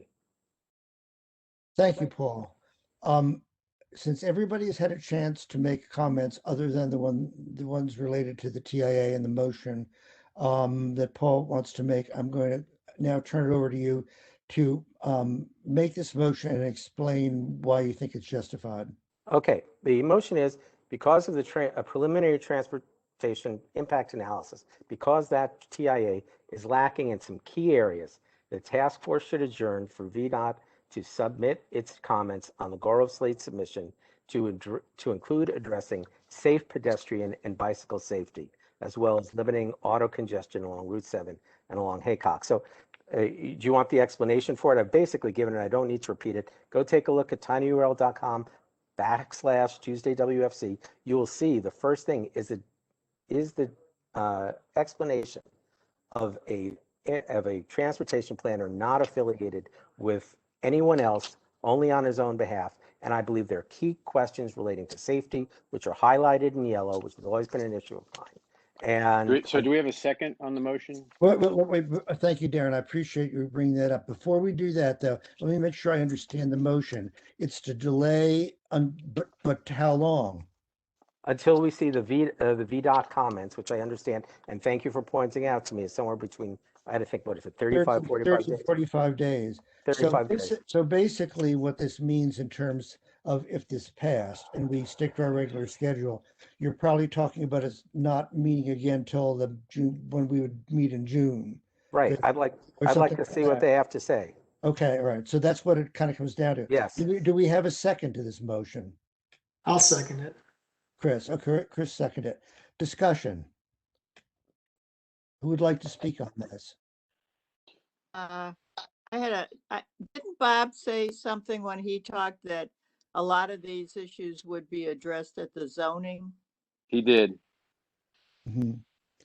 I mean, it seems like, I don't know whether it would be worthwhile to really postpone because of, maybe this isn't the appropriate time. It's more at the next stage. Yeah, and actually, thank you, Linda. I had actually meant to call on staff before we had a discussion, but they kind of presented what they wanted to say before. So I guess before I go further asking staff questions, can I just get a recap or something from the transportation people presumably you don't think this is necessary. I, I know I know I asked all the task force members to focus on in looking at this. Is there anything in here that we would be getting from VDOT, in a couple of months, that can you envision anything we would get that would actually change our position? Presumably, we pretty much know, I should have known 2 weeks ago because we almost voted then, how we want to vote. So, so I think we need to focus on how is that actually going to inform or change or alter anything that we would actually do tonight if we voted. Can I just ask staff again, Bob, or whoever's here, to just explain, other than that it's common practice, why is it that, is there anything in VDOT's comments or unresolved issues that really is going to surprise us and not, and that warrants holding this up? No, actually, I don't, FCDOT doesn't foresee anything that's going to hold up this process. We think that when VDOT reviews their this analysis, the resubmittal of the TIA, that they'll say that either the comments that they have addressed, that they forwarded back in October, have been addressed. They'll look at the analysis, make sure it's sound, and then they'll write a letter to saying we accept. This is what I'm thinking, but they will do this as part of their review process. They could as simply just say we accept the mitigations as written in this TIA, and that's all that will be it. We don't anticipate from FCDOT anything that's going to warrant that we as the county ask the applicant to resubmit another TIA.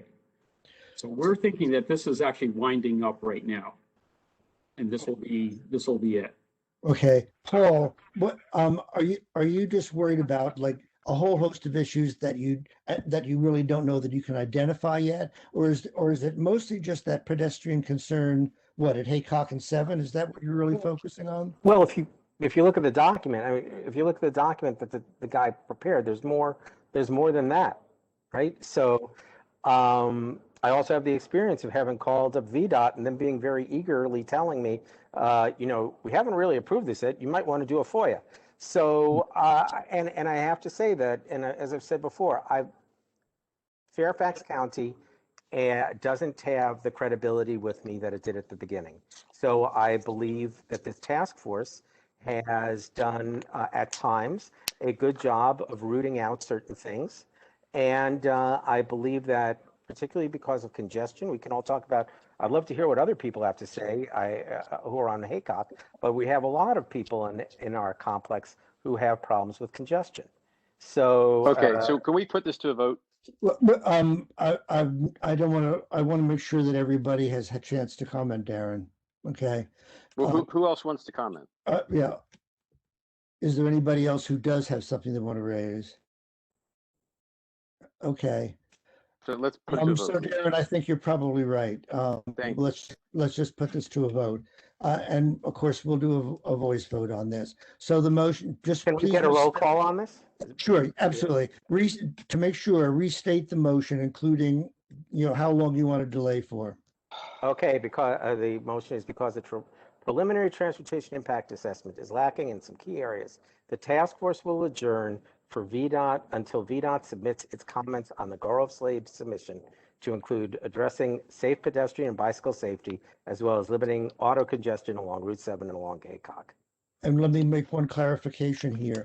When you say until, do you mean the day after, or do you also need to build in a certain amount of time to actually look at what they submit? Oh, that's a good point. Thank you. That's a good point. Well, a week after. But go ahead. A week until a week after. Okay. All right. Fine. That's the motion. Thank you. And Christopher, I assume you're still seconded it the way it's phrased now. Yes. Okay. So, Paul, I'll ask you how you vote. Yes. Yeah. Okay. Christopher.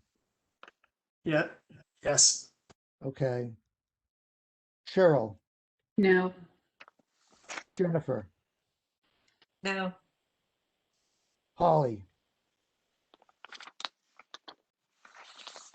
Can you unmute yourself? How do you vote, Holly? I just did. I said no. No, okay, somebody said, I don't hear you right away. Okay, Yeah. okay, thank you. You voted no, correct? Yes. Linda, Correct. Linda, No. okay. Stephanie, No. Darren, No. and I think I will also vote no. All right, so the motion fails. So David, yes. I have a motion. I think at this point we've all heard enough after 2 years of meetings, and it is Mhm. time to vote. Mr. Chairman, I move that we recommend to the Planning Commission approval of the No, draft Darren, land use recommendations Darren, for no. Land Unit A of the No. West Falls Church Study Area as prepared by staff, dated December 9th, 2020, and incorporating our discussed and agreed upon edits. Darren, I'm going to rule that out of order for the reason that I've already set up the agenda as to how we're going to proceed. And I So want what do we have? What do we have substantive that's next, David? all I want to do, and it may or may not take time, I don't want to hear just a vote. What I want to do. David, what do we have substantive left?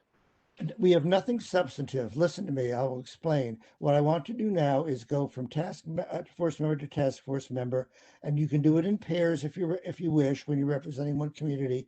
And I would like you to just describe a little bit the outreach you did, the kinds of responses you got, if they were a variety, because not everybody in association. David, to what end? Darren, to what end? Yes. All right. First of all, because I want it on the record what people looked at and what responses they got. We have been meeting for Darren, 2.5 years, sir. Darren, I'm going to mute 2.5 years we have been meeting. Yes, we so don't need this. We need to vote. It is time to vote. Darren, if this is just a delay. Can we please, vote. Can we please mute Darren? Yes, mute me. Yeah, please do. Listen, if it's been 2.5 years, we can do this. I made it clear to the task force in a memo to them that we were going to do this. I've done this. I've checked this through staff.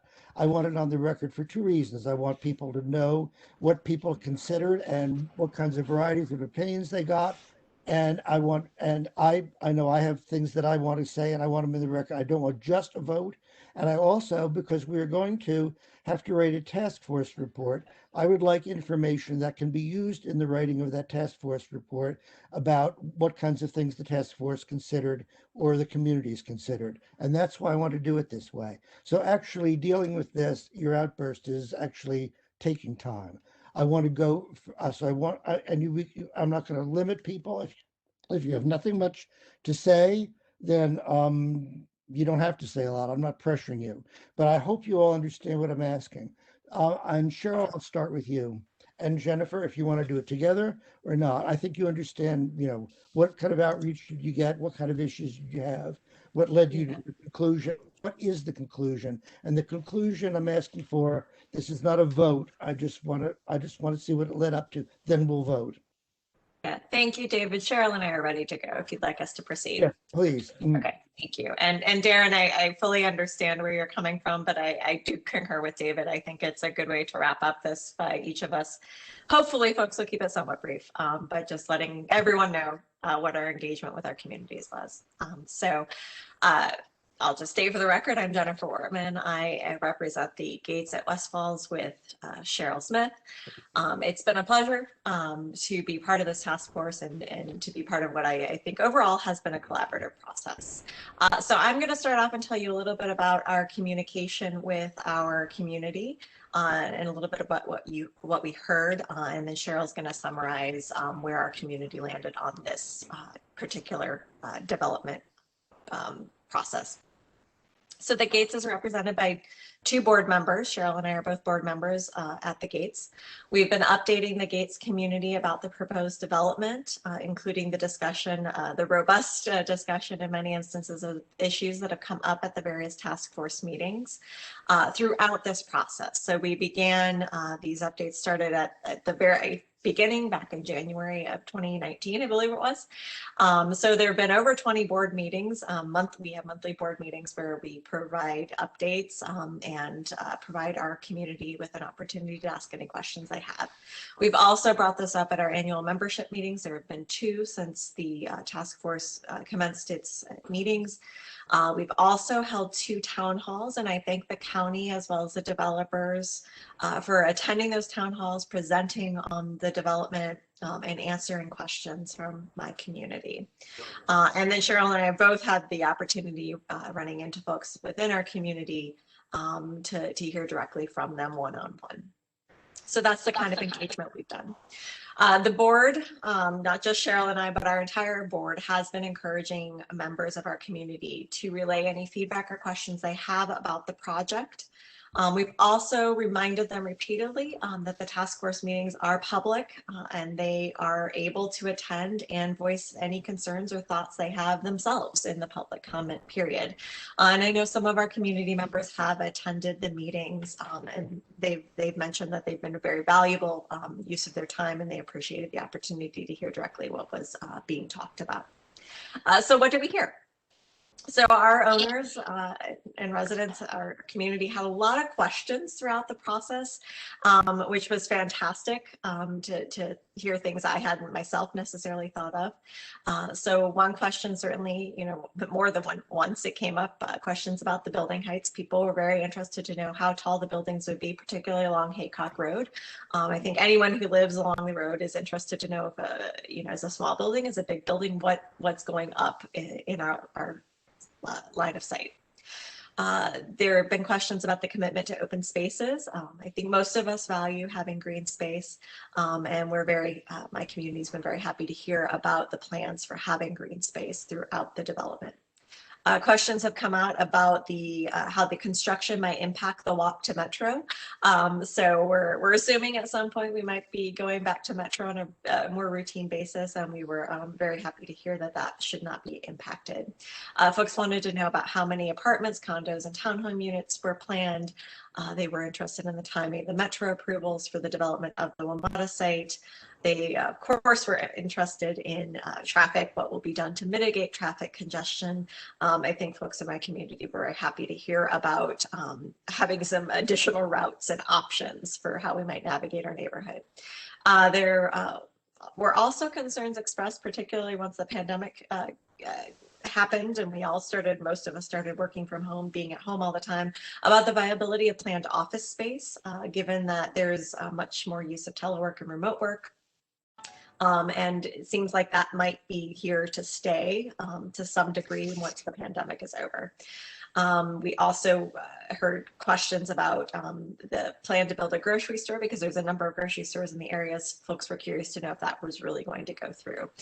And of course, most recently, folks were interested in any, if any, there were any implications of Virginia Tech's decision not to move forward with their redevelopment of their site in terms of the amendment to the comprehensive plan.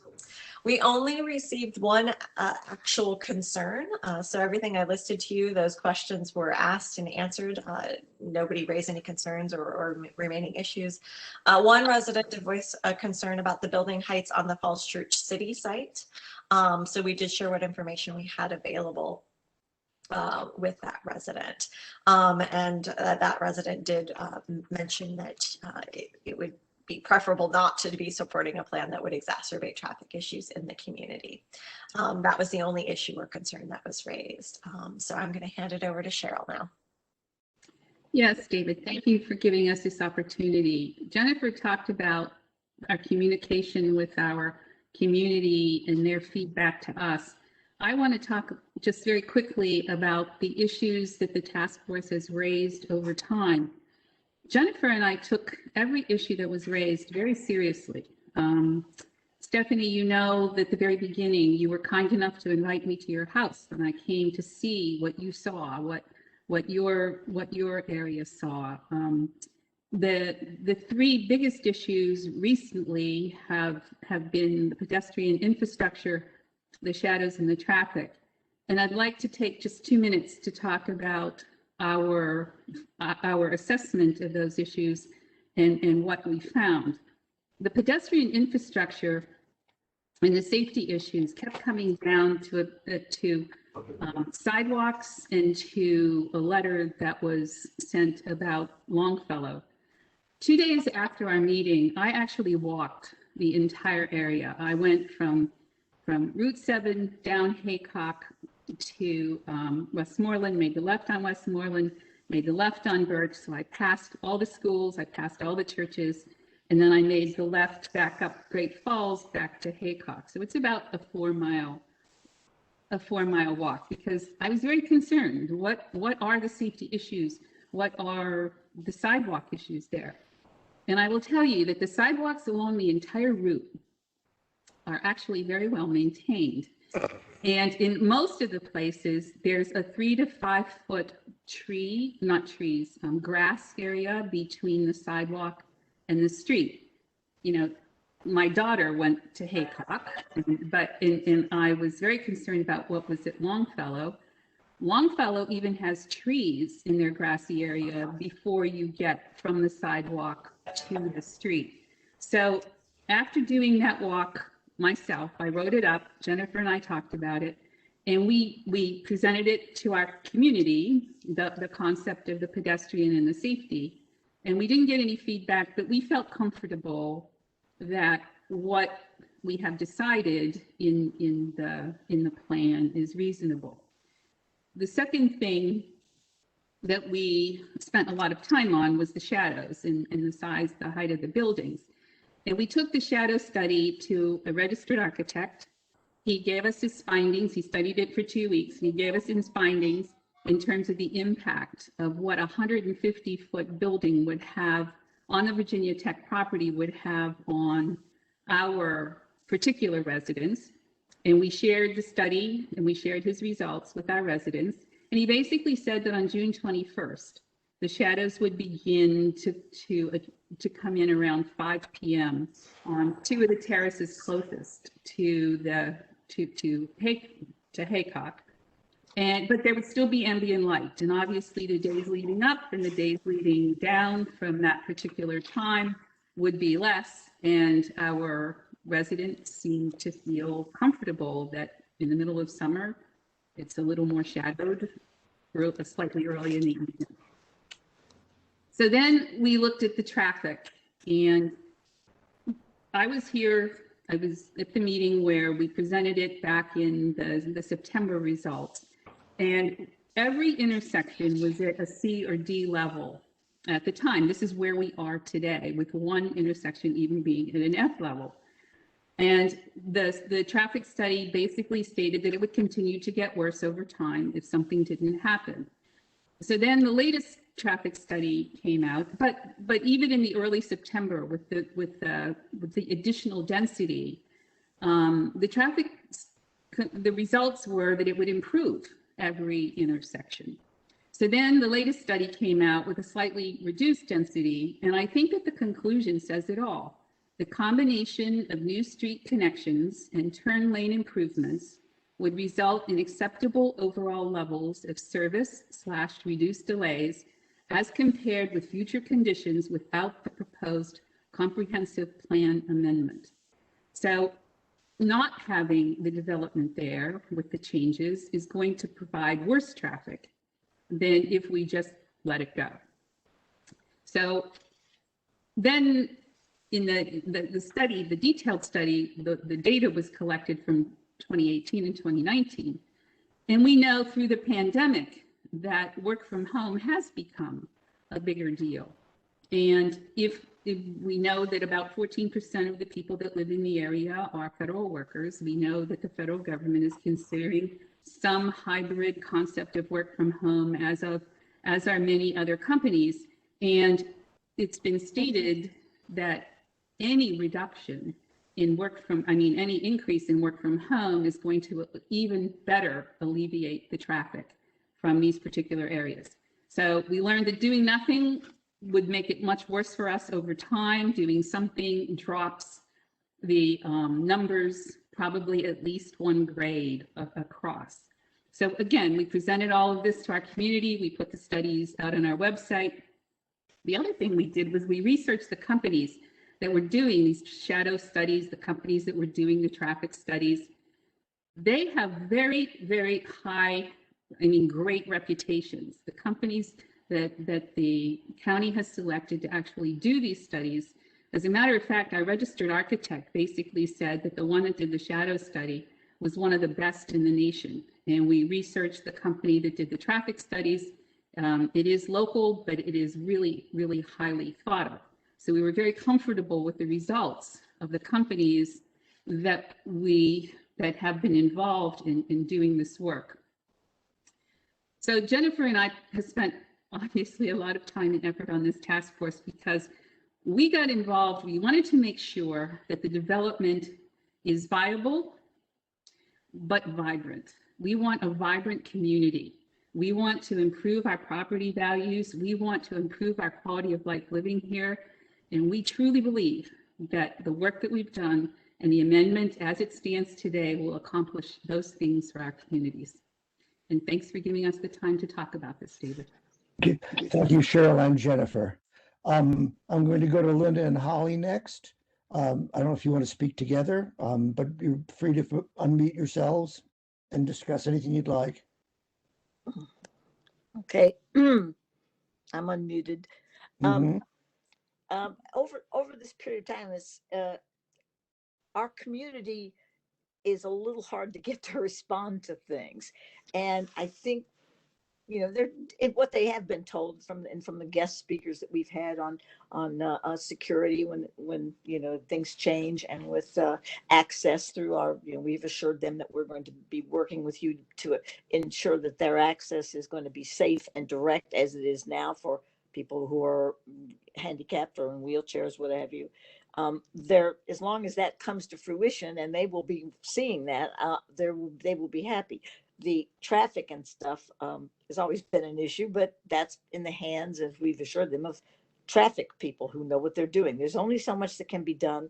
And I am always reminded of what we heard in the beginning, that we promise we will not make it worse. And I thought, well, that's about as good as it gets. So I think they're okay with that. The traffic is clogged in the very morning and in the late afternoon. So other than that, it moves along pretty well, and I sense that's going to only be minimally affected. So by and large, we haven't had too much response from them. I think, as Linda will tell you, she sends things out to them after every meeting and gives them the links to the website to look at all the materials and so on. And they've gotten given us very little response. A lot of it's very glamorous, and so I'm sure what they've seen, it looks good. And if we have something that attractive next door, no one will be unhappy. My concern is going to be when construction begins and something goes wrong, or if there's a problem or whatever, who do we talk to, and how will we get to them quickly? And maybe a communication every month or so would be very helpful to us, because we're the ones who are going to be listening and to the pounding. We've got one building that's 20 feet from the edge of those, where I think those townhouses are going to back up to, roughly maybe 20 yards, 30 yards, but darn close. So it's very hard to picture until you start to see it happening.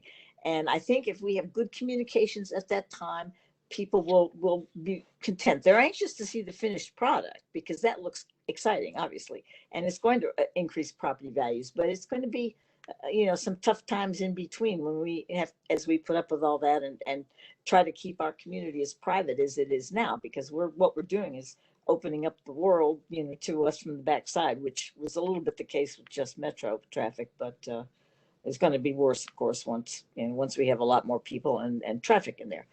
But overall, things look pretty good, and I like to be able to keep them informed on what's happening. So maybe we can establish some sort of an ongoing communication for that purpose specifically, so that we know ahead of time. If you're going to be dynamiting a hole to build an underground parking lot, we'd like to know ahead of time, just so we're aware of what, the sounds and the activity will be noticeable. And if we know ahead, it's a lot less unsettling, shall we say. So that's kind of where we are. It's kind of a wait and see. We know something's going to be there, and what we've seen so far looks pretty good. Hard to imagine something that would look better or be more functional or useful or varied or interesting and so on.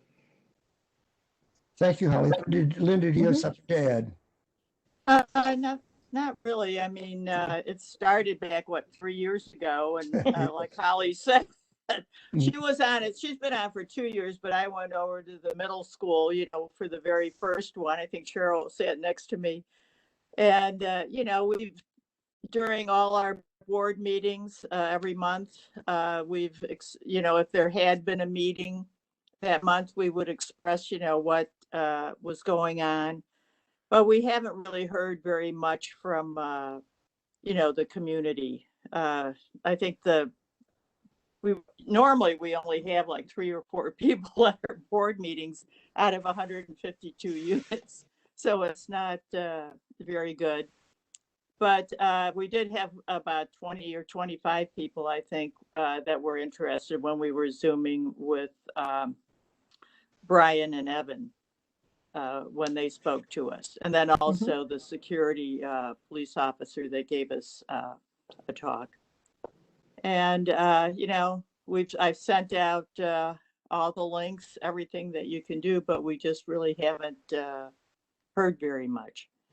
And then I think prior to this, even to this task force, Holly and I and several other people would go to the Falls Church development meetings over at their government center and then talk about what was going on.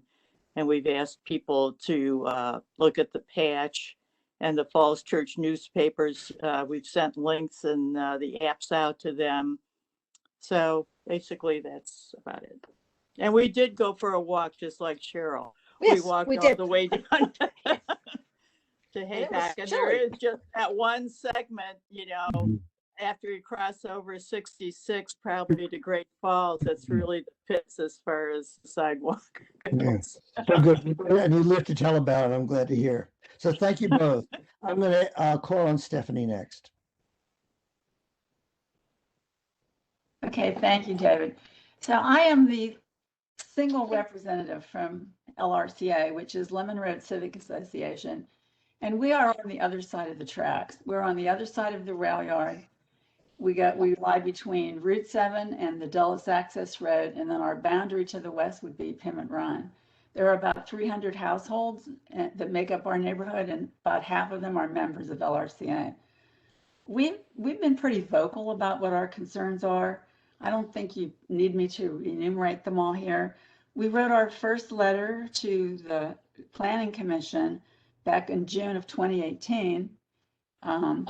And since then, we've written January 2020, September 2020, December 2020, April 2021. We're not shy about putting our concerns out there. We have periodic board meetings. They aren't monthly, but we have several board meetings a year where we update our 8-member board. We've also had public meetings. We had our last in-person, we had our annual meeting in, I guess it was May of 2019, where we presented about this. We also had a public meeting at my house in January of 2020, where we drew about 25 people and we showed the slides of the September development concept. We got a lot of questions that night. And since then, we've been, our president, Robin Hohen, who's been my alternate and has come to every meeting with me of the task force, has updated all of our members by email. And, we reach out as much as we can, or when we're out in the neighborhood, walking the dog or whatever, talking to people, we engage them on this. I think most of our concerns have been dealt with. It was preserving the kiss and ride, maintaining metro commuter parking, the topography of the site. It was either hilly or low and unbuildable. And, the traffic, of course, traffic and safety. But the remaining concern is building heights. And I think that's going to remain a sore point with our neighbors along McKay Street, Eastman Drive, Norwalk Street, and Montview Court. These are the streets that directly look into the rail yard or that electric substation. And, I would have loved to have made a motion to limit those 120 building heights to 85 feet too. But in view of the FAR being only 96, You know, it's a little misleading because not the whole 24 acres aren't buildable. So you end up with a low FAR when you really are going to have some density there with 120-foot buildings. My neighbors are not happy about that, but I feel that on the whole, we have a good plan. We have a beautiful plan. And when those tall buildings come to be built in 7 years, will there be a market for them? You know, maybe when we come to the rezoning, maybe the applicant will have to do something else if nobody's going to offices anymore. So I think we've taken the pulse of our neighborhoods all along, and most of our concerns have been addressed, as I say, with the exception of the height, which is always going to be an issue, and we may have to engage on that point again. Stephanie, is that it? Or you have more to add? No, I have no more to add. Thank you very much. I think you've heard plenty from me. We do know your concerns, but thank you. It's good to get them in the record one more time. Paul and Christopher, however you want to do it, together, separately. Sure, I'll start. Christopher Zara. I've been an owner at the Villages for 20 years, 2001. I've been serving on the board for about 15 as president, vice president, currently a member at large. Paul is a very vocal, long-term resident of our community and has been very much appreciated in his support of our efforts.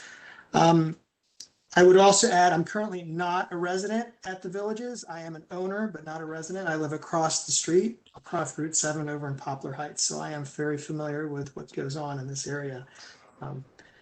We, as a board, we have monthly meetings, and we have a very active Google group where we publicize the ongoings of our meetings and whatever issues are pertaining and relevant to the community.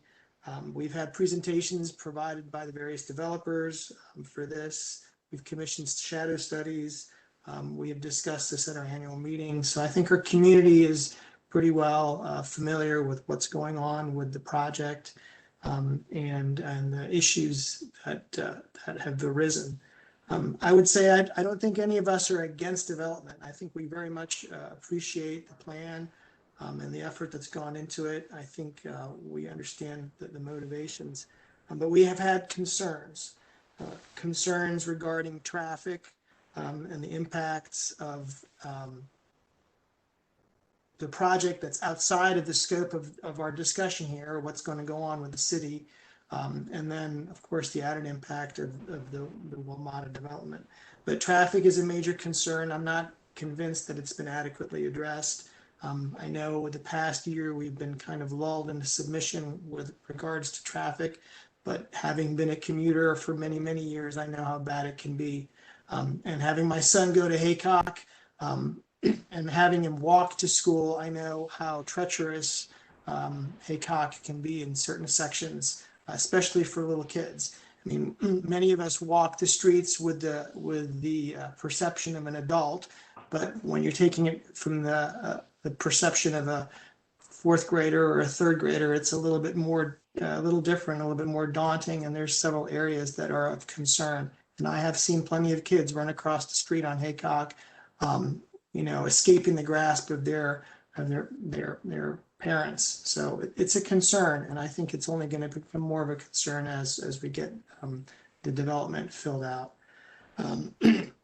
Our community was concerned with metro closures. Again, many of them are commuters, but I think that's a non-issue now from what we've heard, which is a good thing. Our community has been concerned about the potential impact on schools with the addition of more residents in the area. How does that impact the school districting? I don't think we really had much of a discussion on that in this task force, unfortunately. But it has been a concern to a number of people. We have a lot of young families who you know, like the area for where it puts us into the FCPS school districts. And lastly, I think, you know, as we've discussed in this meeting, our concerns have been about building heights. I mean, we're tucked right in the corner there and most impacted by any of this, our community is, right there, closer than everyone else. We have a number of grassy areas that have been, havens for kids playing, and we don't want those things to go away. We want, sunlight coming in and letting, things grow, and being a pleasant area for families to take their kids out. And we don't want to be sitting there in shadow, you know, without much daylight coming into our neighborhood. So traffic and shadows are a major concern for us. And I think we've discussed those. I think everyone knows the issues. So, like I said, we've been pretty vocal with our community. We've brought these issues up. They've provided us feedback, and I think we've tried to raise those concerns to this group as we get them from our community. So I don't know. And Paul, anything you'd like to add? Well, yes, thank you. I have been an owner in the community since December of 1995. I moved in a few days before I was supposed to, so I might be the only one who's been there since 95. I want to thank Chris for all the work he's done, and I want to particularly thank him for his perspective as a parent, talking about the way children walk to Haycock. These are things we've heard. And we heard recently in the last few minutes some truly, in my mind, extraordinary statements. And I know that Brian Bateo has his address up, and I would encourage anyone who really thinks that there's an issue to contact them and set up a call with Tim Cutts. Tim, this is his profession. He told me he took his wife and his kid in a stroller and walked in the general area and confirmed that it was dangerous. I've had a little time since I heard these rather extraordinary comments, and I downloaded, once again, tinyurl.com /Haycock Safety. You will see 3 essays there, one by Judy Seif, who's been a resident of the area since 1970, and was on the first task force for the opening in 1986. You'll see one from Cheryl Sim, who actually takes you through the walk of what a child would do from the West Falls Church all the way to Haycock Elementary School. And then there's Mark Kiefer, who actually pinpointed places. So if anyone really has an issue that thinks that there's even the slightest question that there's the slightest question that there's a problem there, in addition to what Chris said, speak to Tim Cutts, take a look at tinyurl.com /Haycock Safety. You'll also see the exchange I had with the gentleman whose son was nearly killed in front of Longfellow because of problems that are very similar to Haycock Elementary. So I'll just conclude by thanking everyone in our community. We've had a very active community. A decent number of the people whose names that Cheryl read out Cheryl Sim read out a little while ago are members of our community. I sent this to them with less than an hour to go before this meeting, and we got a great response from people saying, yeah, what Cheryl Sim says represents what we believe. So with that, thank you very much. Thank you, Paul and Christopher. Darren, I'm going to give you a chance to speak, but you really have no community. You can just pass if you want to. I mean, you're a different situation from us, but to be fair, if you have anything you want to say before I go last, please do so. Yeah, no, certainly. And first, I'll apologize to the group because I agree with Paul and others that these were definitely thoughtful comments. I didn't realize that folks had comments to add. So thank you everyone for those comments and some of the background color. And I apologize for trying to push it forward. I didn't realize that folks had that much color to provide. So, first, after 2 years of task force meetings, I believe that the proposed comprehensive plan amendment is an improvement to the existing comp plan, and I'll walk you through just kind of briefly some of my rationale. As David said, I am the MCA representative. I had a counterpart, and she moved, and so she dropped out. But first and foremost, the comp plan amendment that we're entertaining here is consistent with McLean Citizens Association's long-standing position that higher densities are appropriate at metro sites. We talked a lot about the existing conditions today, but one of the things that's really from community-wide standpoint is that we have a failing metro station with pre-COVID riderships levels of 2,500 trips per day, which is one of the lowest number of trips in the entire metro system. It's not an inviting station. It's a suburban style parking lot. It doesn't encourage walking or biking, and even the park and ride is operating at 60% capacity pre-COVID.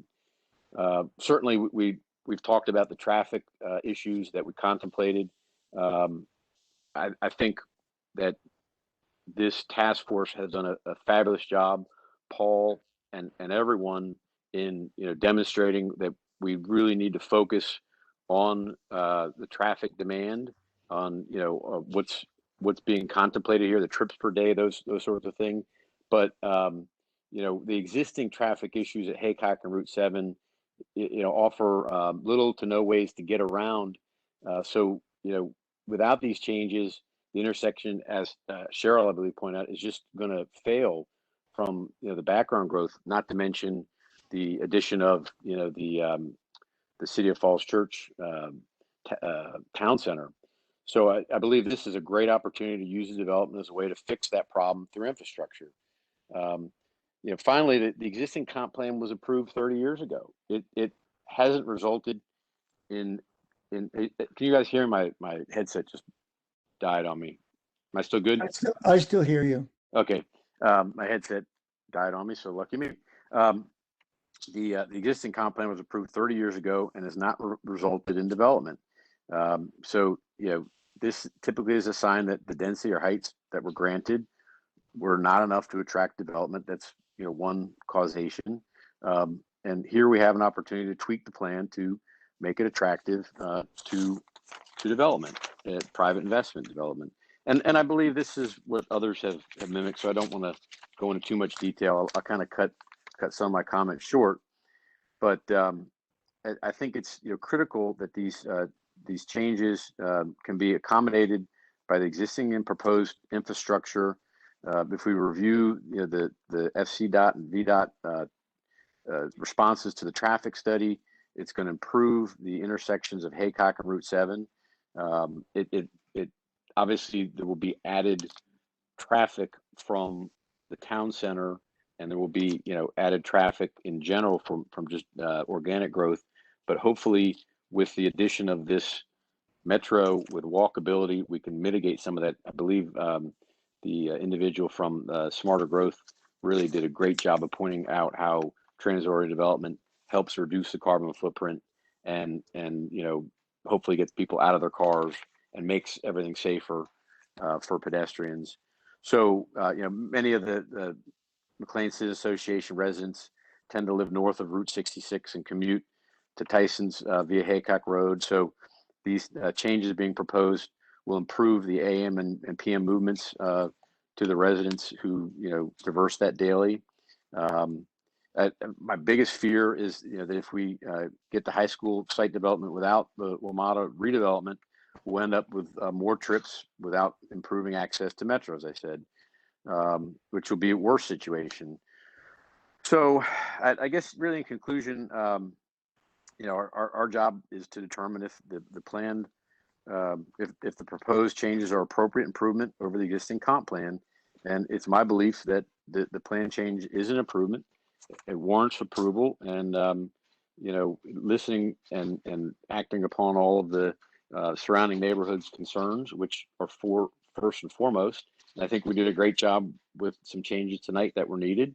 We're ready to move forward. So thank you all for your participation over this 2.5-year period, and I'll turn it back to David. Thank you, Darren. All right, I'll try to keep this from going over. I have a little more to say than some, and probably a little less than some. But I want to start out, since this clearly will be our last meeting, by thanking the staff, and particularly as task force chair. I know that sometimes people felt they didn't get this or that for staff, but a lot of demands were made on staff time, particularly Brian, who's tried to keep us on an agenda while still responding to all kinds of requests. Michelle is supervisor, particularly Bob and Tim doing the traffic, and I don't want to leave out anybody else, but I really appreciate all the work that's been put in by the staff. And we ask a lot of them, and I don't know how much and it's their job, but it still can be, anybody who's worked knows what it's like to get millions of requests dumped on them, and they've had a lot to do. So I really want to commend all of them and anybody else that may have left out who's contributed. I think you all did just a really good job. And I also, and I've enjoyed working with you. And I also want to add in that I couldn't have done what I did as chair without being able to communicate with Ben Wiles frequently. You all don't know how much I have communicated with Ben and Michelle and Brian. It's been almost like a whole other set of task force meetings, just setting up the agenda and dealing with things that come up. And I really needed the help and the guidance and the clarification from all those people. So thank you very much. As to my own community, as I think I said right from the beginning, traffic was always going to be our biggest issue. We're kind of remote from the rest of the community. We're separated from it by the village and the pavilion. Doesn't have quite the same effect on us as some people who are closer in terms of benefits.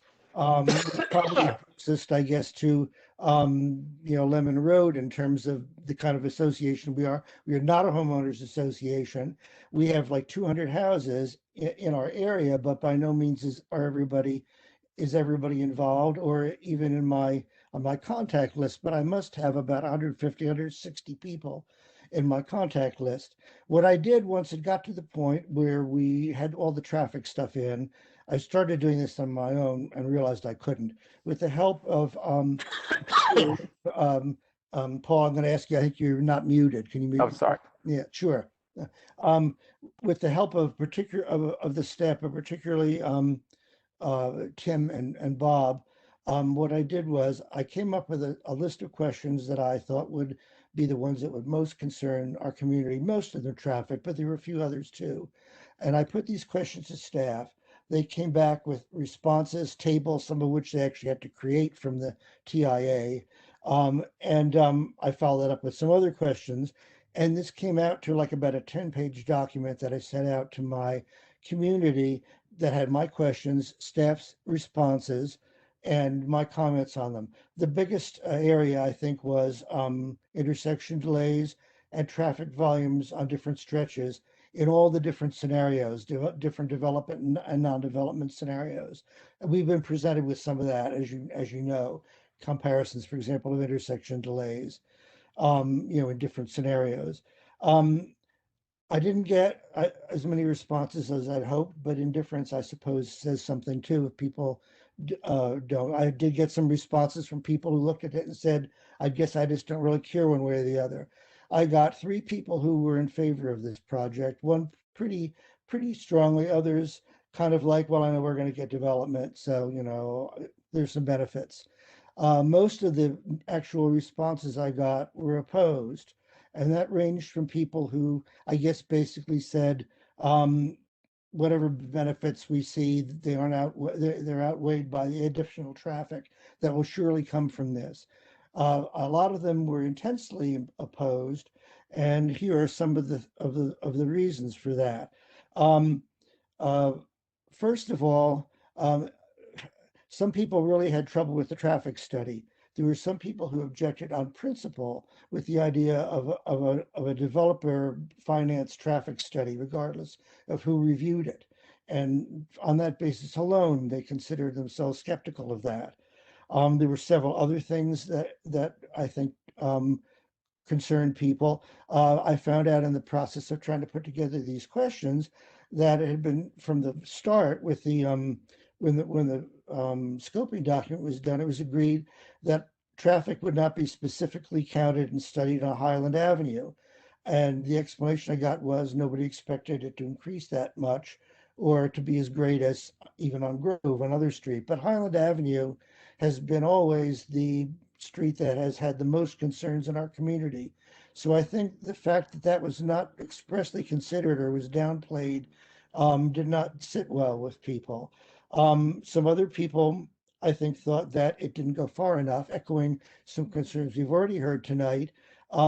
People objected to the fact that, as somebody put it, the people doing this study assume the traffic will disappear when it reaches the intersection of Great Falls and Haycock. We're particularly concerned with traffic that then goes down Great Falls because we have a lot of streets there that are dependent on exiting on Great Falls, which at certain times of the day are already hard to get into. Um, but apart from, and also there's some safety concerns that people raised about increased traffic. But I think, not looking at the trees there, I think the overall problem that people had was there was a recognition we were going to get a lot more traffic. We've already gotten more traffic in recent years from all these developments, most of which are city developments. But and we're going to get a lot more from the city's big project adjacent to this project. The basic position of the people who opposed this was we don't see any reason why the county ought to be adding to any more traffic. We've heard a lot tonight about how in certain ways traffic um, will get better, but I think that even staff in the responses I got from them made it kind of clear that in all these scenarios, traffic was going to increase as a result of this development. I'm afraid there are a lot of people, I'm not afraid, but I have to say there are people in our development who basically like it's kind of like when George Bush said no new taxes. It's kind of like not one more car, please. I think is almost where a lot of people are. I think that there are a lot of really good things about this plan. I commend Brian and everybody who put this together. A lot of work went into it, and I'm glad that Brian spoke extensively about all the good things that are in this plan because there are. The plan really ought to be redone in any case because a lot of it's simply antiquated. I think splitting it up into sections was good, and I think and it's got a lot of good mitigation and stuff in it. But that did not, for the majority of my responding community, outweigh the traffic concerns.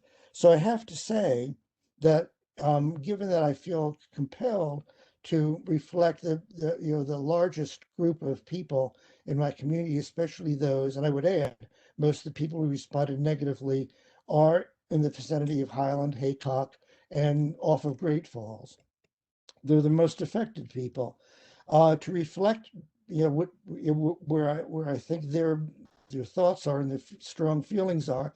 I, despite all the things I would like to see adopted, I'm going to have to come out against this. I see no, the things that cause the traffic, I assume, are increased density, building heights, perhaps different uses from the uses that were there before. It's very hard for me to specify it. So I can't really say, well, if you change this, you change that, it would be acceptable to the people in my community who oppose it because I don't know without some sort of a study how much that would actually reduce it. I'm inclined to think from the responses that I got that people would not be willing to support anything that went beyond um, what is now acceptable under the old plan in terms of traffic increase. So I'm afraid that I am going to have to vote that way. I would like to add just a couple other things here. I am glad that we made a change in the WMATA density tonight because while I can see that, despite what my community says, that 0.96 is a pretty acceptable FAR for WMATA, the, the Virginia Tech site at 2.5 is certainly not on that scale. And I'm glad we were able to cut at least some of that back. I just want to add also, in support of what I was saying, just looking at the TIA that we just got and what was concluded there, that memo said, and I think actually it was put up. Bob put it up on the screen. All right, make sure I understand this. These two sites together estimated to generate 709 new trips in the AM peak, 695 new trips in the PM peak, and a total of 8,182 daily trips. I assume that is new additional daily trips, not already. And I'd point out that this is not trips added to what we're experiencing now under the pandemic, or trips that we would have had when the pandemic's over. It's trips on top of whatever the city is going to produce. So I think that's the context of this. I have one more thing that I really do have to add, just to get this on the record. I've got a lot of blowback from my community about the fact that we now have only one voting member. Jay Lucy, who had been on the task force for 2 years, moved out of the area in December. And given that we were just about to conclude, um, uh, I, I raised the issue of appointing somebody else that was not favorably received back in January, but I think we only thought we would have 2 more meetings. At the time, it didn't concern me very much because I felt that in terms of actually reflecting the community feeling, I could do that on my own. I think that I have, but I wasn't thinking about voting, and suddenly everybody in my community is feeling that we've been deprived of a vote. So I simply want to go on record as saying that if we had had 2 votes, well, I can't be absolutely sure how Jay would have voted. We would have had the strength of every other community other than Stephanie's. And I'd just like to point out that our community's concerns ought to be concerned on the same level as those of the communities who have 1 vote. And with that, I'll conclude. So now I would like to actually bring it to a vote. I guess the proper thing is to actually have somebody make a motion. Would somebody on the task force make a motion about the comp plan? I So, do. Go I'm ahead, sorry. Who's making it? Darren. Darren. Okay, a second. Cheryl, you can go. Let's not be Alphonse and Gaston. Who wants to make the motion? Who wants to second it? Okay, so I'll make the motion. Cheryl, you want to second it? I second. Okay, so I'll take this as I'll go around. Cheryl, yay or nay? Yay. Okay. Jennifer? Yay. Paul? No. Christopher? No. Holly?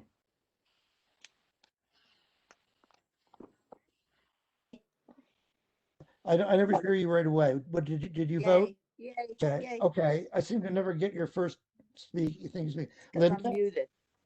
Okay, Yay, Linda? yay, Sorry. Yeah. yes, Okay, be clear on that. Is yes, let's say yes or no. Yes or no. did, yes. Okay, you're both yes. Okay, Stephanie? I think I'm too conflicted to vote. So you're abstaining. Yes. Darren? Yes. And I'm no. What does that give us? 1, 2, 3, 4, 5 yays, 3 noes, and an abstention. Have I got that right? Should be. That's 9. Okay. All right. So David, yeah. I want to pose a secondary motion on top of this approved one. Okay. So I further move that the Planning Commission recommend additional follow-on motions to focus on addressing transportation concerns in the greater West Falls Church area as expressed by this task force. Okay. What is that? I'm sorry. Explain what that means. So this is something that we as a task force would send to the Planning Commission. that's correct. And that would go as part of our task force report, which I was going to get to before we adjourn. Would that be part of that? Yeah, I mean, we're basically recommending to them, just like it says that they address the transportation concerns that have been raised by you all. I mean, you voted no based on these transportation concerns, correct? So I'm making a motion. I would think it would be friendly No, that no, they no. examine this. I'm not saying it's friendly or unfriendly. I'm just trying to understand what the motion is and where our expression of this would go, which So I guess would go in the report. it's to moving Okay. the Planning Commission to focus on addressing the transportation concerns as we've expressed. Do you want me to read the whole motion again verbatim? No, as expressed. Okay. What? And so those will be concerns that I mean, I'm not asking the Planning Commission to listen to a recording of this meeting. So Let me repeat the they'll motion. be expressed in the task force report. Let me repeat the motion. Yes. Mm-hmm. I further move that the Planning Commission recommend additional follow-on motions to focus on addressing transportation concerns. I'm sorry, you're recommending the Planning Commission address motions. Is that what you're saying? Address? That they actually are basically we're triggering them to to address these transportation concerns. That's what I am making a motion to do. We're asking the planning commission to address the transportation concerns that we have discussed here on the task force as outstanding. Yes, sir. If that's okay, I can withdraw the motion. If No, you it's guys okay. don't want it. I just wanted clarity. I couldn't tell if you're asking the planning commission to make a motion or you're saying you want them to address it. Okay, I will second that if I can second it as a chair, or unless somebody else wants to. Well, I'll second it then. Okay. Let's take a vote on Darren's motion. Wait. Some Yes. discussion. Oh, discussion, of course. I'm sorry, Cheryl. Yes. Mhm. Darren, will this at all impact or delay anything going forward? Because I can't vote for things that are going to delay. What is your intent? I don't think it will. You don't think, or you don't know? Well, it shouldn't. Because delays, they're just not acceptable. Basically, what it's the hope here is just, to support the idea of getting the county to look into these concerns, right? But not to take any time that would cause any delay whatsoever in moving forward. Obviously, we've already talked. Bob has already said that there's many more traffic discussions that will continue. I'm concerned that we're going to be sitting here, I'm concerned. Well, we won't be sitting here because we're not sitting anywhere in about 5 minutes. I meant me sitting across the street and not having the development in all of the things that we're expecting. David, this is Jennifer. Can the county respond to that if they anticipate this would significantly or substantially delay the project? I would find that helpful. That's a good idea. Maybe Ben can, because we don't have a planning commissioner here tonight. Yeah, I don't think that there's any issue with adding language either in, maybe just in the letter that the task force drafts, emphasizing the importance of addressing some of these transportation issues. I don't think that would be a problem. Thank you. Can I add to that too? The planning commission is going to, I think, proceed according to its schedule. We're going to have to, as I recall, the staff does a report, correct? Ben and Brian, all the staff itself prepares a report. The task force will prepare a report. This stuff goes to the planning commission. It sets a schedule, which was anticipated, I guess, as being June, whether that holds or not. I don't think that the planning commission is going to hold up its schedule to look into more things that Darren is bringing up. It's going to stick to its schedule. It's just asking them to consider those things in viewing the whole package. They'll consider these reports. They'll consider whatever the MCA has to say, whatever individual civic associations or individuals have to say. And this is just, I think, among those things. Yeah, and it's because we're forwarding the plan to them, and so this is outside of the plan in a lot of ways, right? It's triggered by zoning development applications, those kind of things. So what we're doing is we're getting ahead of that, right? This is what I'm basically doing is I'm listening to everybody's concerns as I always have, but cognizant of the fact that traffic is not just a regional issue, but it's everybody's issue. And you all who were closest have expressed that it's a chronic, critical issue for kid safety, right, and public safety and so forth. So what this would do is, and I'm more than happy if folks don't want it, I can withdraw it. But I think what it does is it asks them to look at this outside of what we're going to send them and to address it. And so it really, in my opinion, adds more meat to that whole concern. That whole concern. It adds meat to the concern about the TIA, the traffic demand, and the increased loads of traffic, et cetera. So, Darren, would you consider adding some words that says that would not cause any undue delay? Absolutely. Darren, I think I heard in your original motion you'd mentioned that you recommended that the PC recommend a follow-on motion. And if this were a follow-on motion, for example, if the PC recommended a follow-on motion and the board adopted it, that would be after plan adoption. So that would come afterwards. So it wouldn't delay. Okay. That confused me too. So Darren, did you just misspeak, or are you actually asking for that?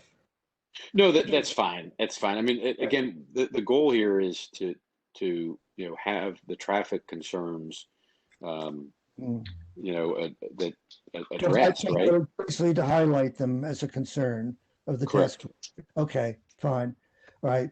Is it proper for me to second it as the task force chair? Because I will. Does anybody else want to discuss this? All right. I will take I'm 100% sure what you just said, Brian. My understanding of Darren's proposal, Darren, I thought you had moved that the planning commission, that the task force would advise the planning commission to make a recommendation for a follow-on motion. Follow-on motions occur, when the board takes an action and then wants some additional follow-through on some particular aspect after that action. And if that is what you're proposing, then that follow-on motion would come upon the adoption of the comprehensive plan amendment. Right, but the follow-on is good. I just want them to focus on the issue and not just what we're sending them with, this amendment. So okay. Get things moving. I support what you're getting at. What I want to make sure is that we're clear about what the motion actually says. And Cheryl's language would be friendly. Okay. Brian, are you clear on what the motion now says? If you're taking the minutes or whoever is. I guess I'm not clear if is this a recommendation to the planning commission take those concerns into account and or is it a recommendation for a follow-on motion? I guess that is I think that's a distinction that needs to be clarified. Cheryl, what do you think? Well, I think we're heading down a slippery slope here, number one. But number two, we are not, I think all we're attempting to do, Brian, and maybe you can help us here, is to highlight the fact that the people that voted against it are primarily concerned about these traffic issues, at least most of the people. And that seems to be the biggest issue. And how we communicate that to the Planning Commission to say that the traffic issues are very important. Yes, we approved it. Yes, we agree with the development. We just want to make sure that traffic issues stay front and center in people's minds as further decisions are being made. Whether or not that requires a motion, whether or not that requires anything other than some specific language in our report to the planning committee, you might be best in the best position to understand and recommend what we should do here, Brian. So Cheryl, I'll withdraw it based on those comments. The plan does call for the county to study the traffic and pedestrian issues. We can just assume that that they will do that. Obviously with task force members who are going to continue to advocate strongly that this will occur. I was just trying to, like you just articulated, give it more weight, but I don't want to confuse things. I think it's in there, and I'm not hearing a bunch of support, so I'll just withdraw it at this point. Okay, Darren. I will say that certainly, well, in fact, this leads us to the one thing we still have to, I think, figure out. I've seen task force reports, I think, that basically don't do much but say we met 20 times and blah, blah, blah. I'd like this to have some explanation in it as to what basically underlies the majority support for going forward with this. And similarly, as to those who oppose, and we may not all be opposing for the same reason, Paul and Chris may have things other than traffic, but I'll leave it up to Ben and Brian how you think this is best handled. What I was going to say is maybe each of you could give me just a little summary. I know you've got it on the record tonight, a little summary of kind of what your basic underlying reason for support is, and those who oppose the basic underlying concerns you have that would go into it. These reports are usually, what, only a page or two, right? Traditionally, Brian or Yeah, Ben? yeah, they're oftentimes just a Okay. page or All right. two. And I want to say quickly to Paul before you object, I know you've had this conversation even with Supervisor Faust. Nothing in what we're doing here in terms of a staff report, a task force report and a minority report, which I'd make all like one document in two parts, and I'll be willing to put it together. None of that precludes you from you individually or as a task force member or representing the villages if they go along with it, submitting some other report, that goes into into greater detail than what would be in here, because we can't really put everything in here. I know you've had a lot of problems with the process, and it's not all going to fit here. I don't want to preclude you. Supervisor Faust told you you've got the right to file that, and you absolutely do. So, but what can't fit in here fairly reasonably, I'm going to leave to you to do yourself. Okay. When do we have to get this in by? Well, that was my next question. When do you need this done, staff? Brian, Ben, when would you need this report? Do we send it right to the planning commission? Do we send it to you? Or what? It would be, if I'm wrong, Ben, it would be to Commissioner Olfelder and Supervisor Faust. And ideally, as soon as you're able, we can discuss. It would have to be prior to the planning commission public hearing. Right. But we can discuss that over the next week, David. Sure, we can discuss it, just us, all right. But is it reasonable to ask people to just give me something within the next week? I'm not looking for something real elaborate, just something that gives the planning commission, because these things get reported on. I've heard them, I know people will get, and I'll probably wind up doing it. And the task force chair will get up there or send it in a report on what we did. I don't want to get up there and just not have anything to say. I can't. David, this is Jennifer. Could you just perhaps send an email to us, just specifying what you want in a deadline? Yes, I'll do that.